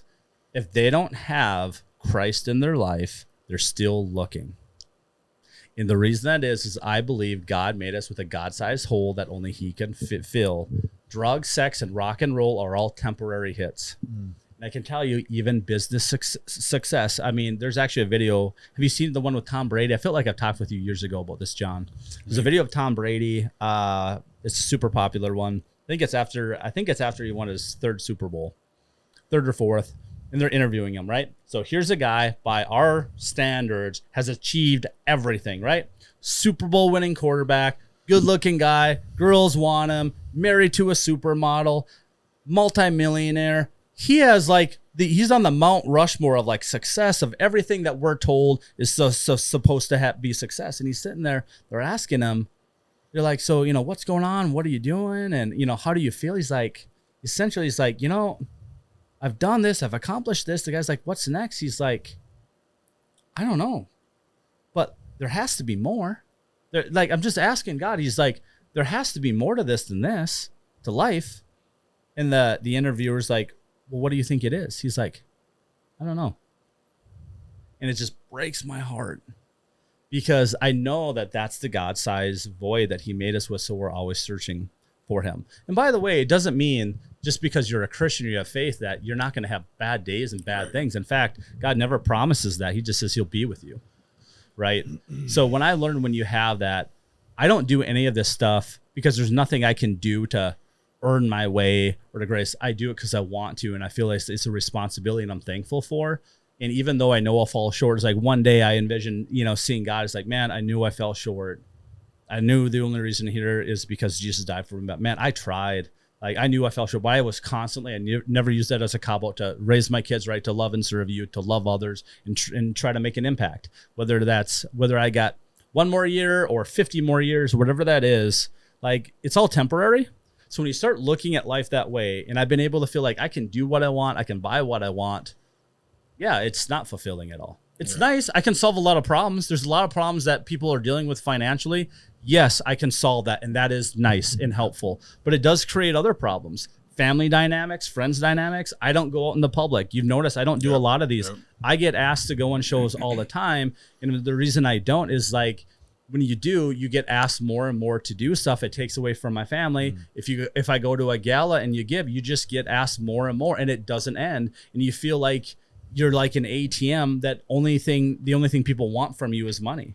And you feel isolated. Oh yeah, I can imagine. You know, and I know a lot of people, they're not doing it out of, you know, some are, but a lot of them aren't doing it out of bad intention. They have a nonprofit or whatever, but dude, it never ends. Sure. You know, and so I find myself isolating myself to just being with my kids, my family, go to the events, I'm in and out, you know, because I just know where it leads. You know, so it's fun, and you've been such a great friend for a long time, and you know, I'm just meeting you, you know, but I've known Cody and been around, you know, you for a long time, so it was just so fun to come and hang out and to chat. This is a conversation I've never really had. Yeah. You know, same for us. This is a new tone for us on the show. Yeah. But I love it, man. I'm already like in my mind, I'm thinking, God, this has got to be one of the coolest sit downs we've had, because we're talking a lot of Christ-centered, you know, discussion, but the success side of things, you know, I'm an entrepreneur, and this is how we came to know each other. But everything that you're saying, everything that you're talking about, your values and the things you're trying to teach your kids, and the way that you run your businesses, and all the success that you've had, it's true to who I knew you as. It's why I became a raving fan of you when we first did some business together.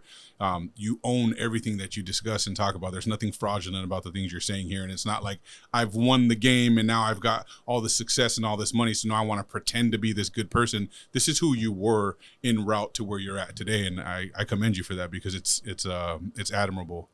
Yeah, I really appreciate you saying that. You know, I'll give a plug to a book. It's what changed my life. It's called The Blessed Life by Robert Morris. My mom gave it to me. I was like 20 years old. I was in a bad spot. Probably the worst I think I've been, like, probably mentally. I just felt like the world was against me. I just, like, you know, was questioning everything. Like, God, what do you want me to do? My mom gave me this book, and it talked about giving, and talks about giving in the Bible. It's actually the only area in the Bible where God asks you, try to outgive me because you can't. Yeah. And so I was super broke, you know, at the time, you know, again, scrapping together money to make payments. And I just remember saying, like, God, like, I give up, like, I just want to do whatever you want me to do. I don't want to make my own decisions. I'll do whatever. Felt like we're supposed to start giving. And I started giving then. We're not talking 10%. We're talking more than that. Right. I really just tried to connect and felt and did whatever I was supposed to do. Myself, Ryan, and Tyler, through that whole journey, there was times we gave and had no right to give, meaning, and I'm not telling people, by the way, to go and do this. This is not my financial advice to go and start donating money that you don't have and taking out credit cards. Yeah. But legitimately, there was times I felt like, and I can say, like, God was testing, like, where's your heart? When you don't have it, are you still willing to give and trust me? The whole point of tithing and giving is you give to God first. Sure. God doesn't need our money. God wants our hearts. Mm-hmm. So it's like, do I have your heart? Show me where your treasure is. So when you give to God first, he will bless the rest. If you don't, he curses the rest. So you give to God, says, I love and I fear you more than the mortgage company, more than my car payment, more than the utility company. You're the Lord above all. So I give to you, you give to me, and I bless the rest. And then he talks about try to outgive me. You can't. Your cup will overflow with, meaning you try to outgive me, I'll actually overfill your cup. You don't even understand. Not just financially. We're talking in all areas. Yeah. And there's multiple times, man, I'm telling you, there's a Pulse Outreach. My friend Nick Hall is a young evangelist. He's an amazing speaker. And dude, I was, there's times I felt like I was literally taking out 0% credit card, donating $30,000. Like, all right, I got 18 months. I got to figure out how to pay this thing off. But I believed in what he was doing, going and reaching the lost. And I just think that God saw our heart. He saw that we did it with action, and he blessed us more. That's the thing that's always tough for me because in business, I can give you strategy, give you marketing, give you context, but there's no doubt that God's hand was on our success and what has happened. Yeah. Like, there's no doubt. And Ryan feels the same way. I know Tyler feels the same way. It's like, man, it's great to talk about how smart and these different things that we did, but it's like we were giving all the time and we didn't have it. We gave more than we made. People are like, well, what do you mean? It's like, we took out business loans. There's times the business lost a couple $100,000 and we still donated money. It wasn't coming out of abundance. Right. You know, and he blessed us 100 times. We got paid, 9 figures on a business that was, I think we were making 14, 15, 16 million of like recurring revenue. Like it was crazy. And I still am one of the largest shareholders of the company that bought us, the Kaseya Center. Outside of the private equity and the CEO, I don't know for sure. I think I'm the second or largest shareholder. That goes public. It's a whole nother ballgame. I'm saying that because like when I say like God blessed us abundantly more than I can ever, he has. Yeah. And I realized even on that part, that money now is like, it's not stuff I need. It's stuff I want to be a good steward of and to give. And that's where it's like, yeah, he's blessed because he knows I'm crazy enough to give it away because we've done it when we didn't have it. Yeah. That's why we did what we did for employees. It's why we did the building. It's why I believe in this school. And so, yeah, now the house for me is, hey, I feel like you said, Brady, go build this place. You don't need it. But you know what? You did all these other things. You want a place your kids can play sports. You can have fun. That's your dream. Cool. Well, check that box. Now can I have your full attention. Like, nice. You got this. I'm like, I'm not buying multiple houses. I don't want multiple houses. Right. What do you want? I'm like, I just want to make sure I can afford that and the family's taken care of. If something happened to me, yeah, okay, check the box. Now can I have your full attention? So I think right now it's trying to help with the school. And who knows where it will go from there. It's probably, for me, is how do I support my kids? If Sky's a missionary, if one of my other kids is, now she's probably on the payroll forever at that point, right? She figured it out, sure. But yeah, I just want to be like, man, that guy didn't just talk about it. And one day, if you're speaking at my funeral, it's like that crazy Brady guy, like, man, he lived it, man. Yeah. Not that he was perfect, but from the day I met him to the day he passed away, that guy went after it. And even though he made mistakes, he never stopped trying. He never gave up. He never got lazy, and he really tried to be true and authentic to what he was talking about. That for me would be a life well lived. Yeah. That's so awesome, man. It's such a good story, and it's so genuine the way that you speak it, man. I really appreciate you coming on and doing this with us. We didn't talk too much about the house itself, but I do know you're putting a gun range in there. So that still has to be approved. So there's a spot for it. And again, I'm not even a big gun guy. I've got a handful of guns, pistols that I've literally shot like 3 times going out to a gun range with my cousin. Okay. You'll get more now, right? If it works. Yeah. It's important. It's important that you have them. I've got friends that are big gun guys that, tell me what to buy and do all that stuff, and that's cool. So it was just like, hey, I'm building this big concrete steel fortress. It's in the ground basement. That seems something cool, and it's, I don't bowl. He's like, you start like put a bowling alley. I'm like, I just would never use it. I would never upkeep it. It wouldn't even work. There's a place next door we can go bowling if we want to go bowling. Sure. Yeah. And so that was just one of those things that I thought would be kind of fun. Yeah, that's pretty cool. You got to practice for the apocalypse, right? If Absolutely. Zombie apocalypse or civil war or whatever's coming. Yeah. You don't need it until you need it. That's exactly. So that house, building the gym, we're gonna have that full high school size gym. It's like, well, that's what we do. And it's like, I love North Dakota, but our weather is not great. Yeah. So now, if like my kids' friends, I want them coming to my house. I can see what's going on. They're being active, hopefully not just sitting on screens. They got a gym to go play volleyball, basketball, pickleball, set up bouncy houses, shoot Nerf guns, laser tag, like whatever it is. So that's my way of like definitely splurging.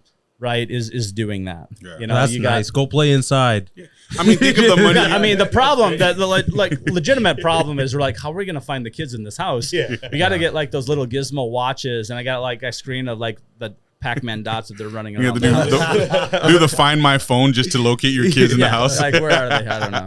I love that. That's great. No, this is cool, man. This has been a really good conversation, bro. You did the majority of the talking, which is awesome because usually we're talking more than we need to. I think I'm going to get a lot of crazy shorts out of this discussion too. You said a lot of really cool things and meaningful stuff. I don't know what else we could get out of you at this point. You've kind of told the whole story and laid it out pretty good. Your house is going to be amazing. I'm certain. It sounds like it's going to be a good time.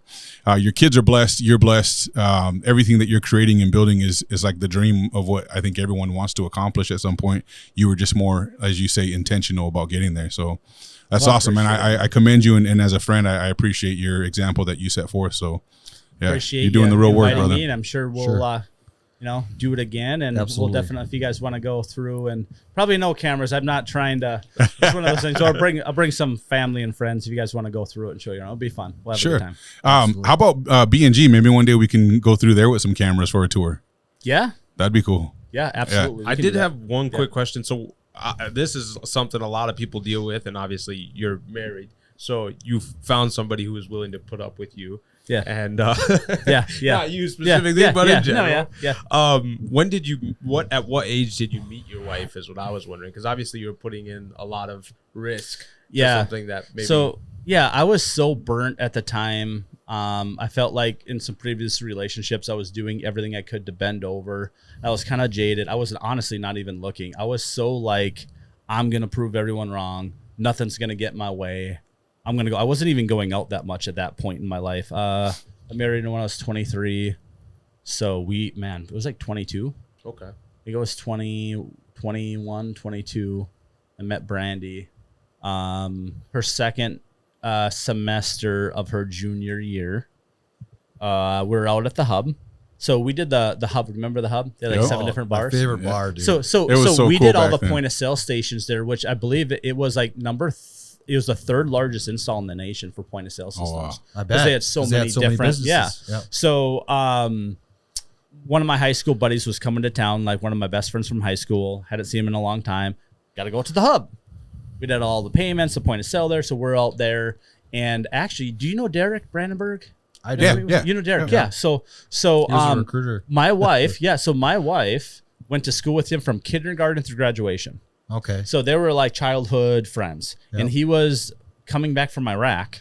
Yep. And hey, they're supposed to go to a house party. They ended up not and changing, and they changed it to the hub.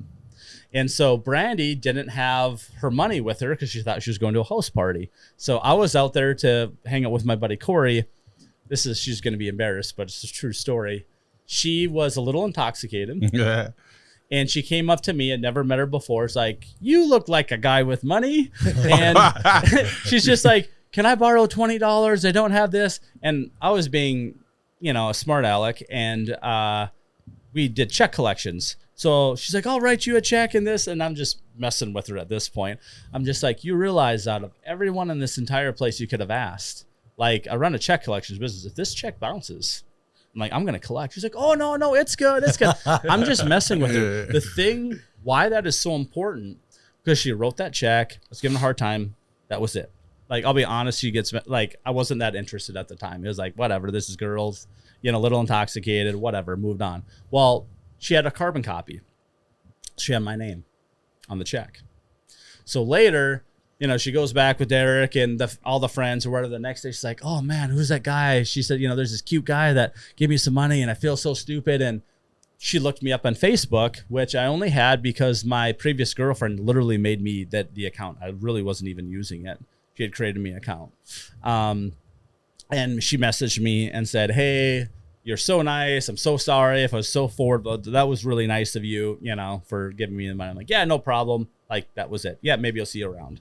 Well, 2 weeks later, one of my sales reps was in town. Hey, got to go to the hub. You haven't seen it. You got to come check this place out. So we went out and I ran into her again. And then I was giving her a hard time. And she's like, oh, my gosh, da-da-da-da-da. And so, she ended up just coming back and hanging out with us at the house. Like nothing happened, nothing like that. But she was just hilarious. If you know Brandy, she's so funny. She's smart, just great energy. And we just got along. And I ended up inviting her to go to Perkins, and we just started hanging out. And I just remember thinking, I wasn't playing any games. There was no drama. It was like I was talking to a friend, and then we started dating. I was like, man, when you talk about remove looks, you're all gonna get old. Looks will fade. You're gonna be married to someone. Like, can you get along with them? Sure. Like, this girl is gonna be so fun to do life with. That's awesome. That's what I saw. Besides that, hey, she's beautiful. It was actually her personality, her wit. I'm like, it was just easy. I wasn't trying anything. I really wasn't even that interested at the thing, right? Yeah. So it was just authentic. And we got engaged like within a year, less than a year. Oh, wow. I went and I got a private plane for a couple $100. And I put hay bales out in a farm in Colfax, North Dakota, because my grandparents had land out there. Said, marry me. And my buddy recording it. That's cool. And we flew over. I said, we're going to record the land for my grandparents, anniversary and all this stuff. She's like, okay. And then we flew over it and I said, marry me, and got it all on video. And that's cool. Oh, yeah. Awesome. It's cool because you totally played the drinker's game back then, even going to Perkins and hanging out at the bars, but you never picked up alcohol. Never. That's cool. Another cool thing I identified here is one thing that a big misconception in the entrepreneurial world is you had great success and made a lot of money in business while never really adapting to the social media world. You don't have, I've seen you on social media, you don't have this big following with hundreds of thousands of people and all that. So success still exists in this world without social media. People can still do really well. Without trying to tell everyone how successful you are. You can still do really well without social media in business and in life. So awesome. I commend you for that, man. Yeah. Well, it's also, I'm at a different stage now, right? Like I'm doing this because you're my buddy and I haven't seen you guys in a long time. And I'm like, I'm not going to tell you no, like, hey, let's go do this. But I'm not looking for that right now. Sure. If I was getting back into more business and I needed to help promote, I know I have influence in the right circles. If I'm going to help that business, me going and promoting, me going and talking about it, it will build up. And there's value and there's a time and place for marketing. But it's like, I'm actually now like, I'm not investing in new deals. I'm supporting the ones that I'm having. There's some people that will reach out if they get through, hey, you don't like, I even get offered ownership just to be on a board or something. I'm like, guys, I don't want to dedicate the time. I don't even want a once a month phone call. And it's like, let's just find a time to go grab lunch. You can pick my brain. I'll give you everything I got. Yeah. If I know I'll help you or I'll connect you with someone that might be able to help you. But I said, I just don't have the bandwidth to do it without sacrificing things from my family or the kids that are priority. So that I think will change in time as my kids get older and they don't want to hang out with me anymore. It'll be less cool, but while I'm still cool, I gotta soak it up. We got our very own shark over here. Yeah. And it's awesome. And you've told me this before too, about like people wanting to be on board. Your problem is not that you don't want to do it. It's just that you'll want to get too involved if you do it. And then that takes away from your main goal. Yeah, I think some of the lessons I've learned that have lost some money investing was even going back into, there's some great people I love, good people, had good ideas, but it's still, you have to execute. Yeah. It's really hard. And sometimes I had to realize some of the superpowers we had was that relentless grit. And there's some people like, man, like the work ethic and doing it, like it's just hard, man. So I had to stop looking at businesses like, oh, if I did it, I can make that successful. Mm-hmm. But I'm not doing it. Yeah. I can't, it's like, I don't know, maybe it's like Deion Sanders trying to run a football team. Yeah. Thinking that if he was playing these positions, how good he would do it. Yeah. Right. And then you realize you got a kid that's not as fast and as talented as you trying to do this. You can't think that everyone can do what you did. Yeah. And I'm not trying to pat myself on the back, but I had some unique skills that allow me to do things that very few people could do. And then we built a really good team around that. That's actually, I would say, more my strength is putting together a really good team. But if I'm not going to be in that business to really learn it, then I'm not going to be that good. Yeah. I'm going to play a game. You can't play a game at a high level and be half committed and do it around and play with people that do it for a living. Sure. Like it's be foolish for me to think that I can outsmart and outplay people that's all they do on a full-time basis. Yeah. That happens to a lot of successful people. They think, oh, I'm so smart and successful. They think they can go do other things and it just translates. That's not necessarily. Some things might translate, right. But are you working as hard? Right. I do not have the bandwidth, the time, the energy to work as hard as that I did when I was 18, 19, sure. 20, 21. Like it's not there. Right. I have more knowledge. I have more wisdom. Right. I've got more connections, resources. Right. But the absolute dog in me to go and fight and to do what I did, like there's no way. There's no way. One, I wouldn't give up the amount of time sacrifice I don't have because it would mean I'd spend no time with my family, right. Which isn't an option for me. Right. So you got to recognize the situation of where you're at. That's where when I meet young people before they're married and, they want to get married, they want to have kids. I think that's awesome. That'll be one of the best things you do. But I said, don't waste your time now. You'll never have more time, more energy than now. Go now. Your future self will thank you. So don't just waste time watching Netflix. I'm not telling you not have entertainment. Right. But you got to be in control of how much entertainment, how much are you sleeping, how much are we just wasting away. Listen, I have to watch myself scrolling Facebook. I can get to bed and you go down and find something funny and all of a sudden You ever do this? You scroll, you go down a channel. Every night, son. Yeah, right. You go through an hour. You laughed a lot, yeah. but if you ever stop and give yourself a quiz, like, what did I learn? What can I repeat? I'm like, dude, I can't. I can think of one or two things. I'm like, I just spent an hour and a half, and I can't tell you anything I got of value. I'm like, For sure. what are you doing? You know, so again, trying to catch myself and be intentional. And hey, sometimes you got to disconnect. You got to like let your brain not think. But I don't know if it needs to be how many hours a day, you know? Yeah, I miss. It's been a while since I've gotten some of those 11 o'clock at night Facebook messages from you. So you haven't been that active on social media for real. I'll start pinging you again, John. Right on. Hey, I don't want to sabotage you. You know? Yeah, no, don't do that. John, we have a new record, by the way. Yeah, do we? Yep, this one. Yeah, you think This so? is the new record. It is. Awesome. Yeah. Mine was first for 2 hours, and this is at 2 hours. Length. Oh, for this length? is what I Yeah. was worried about.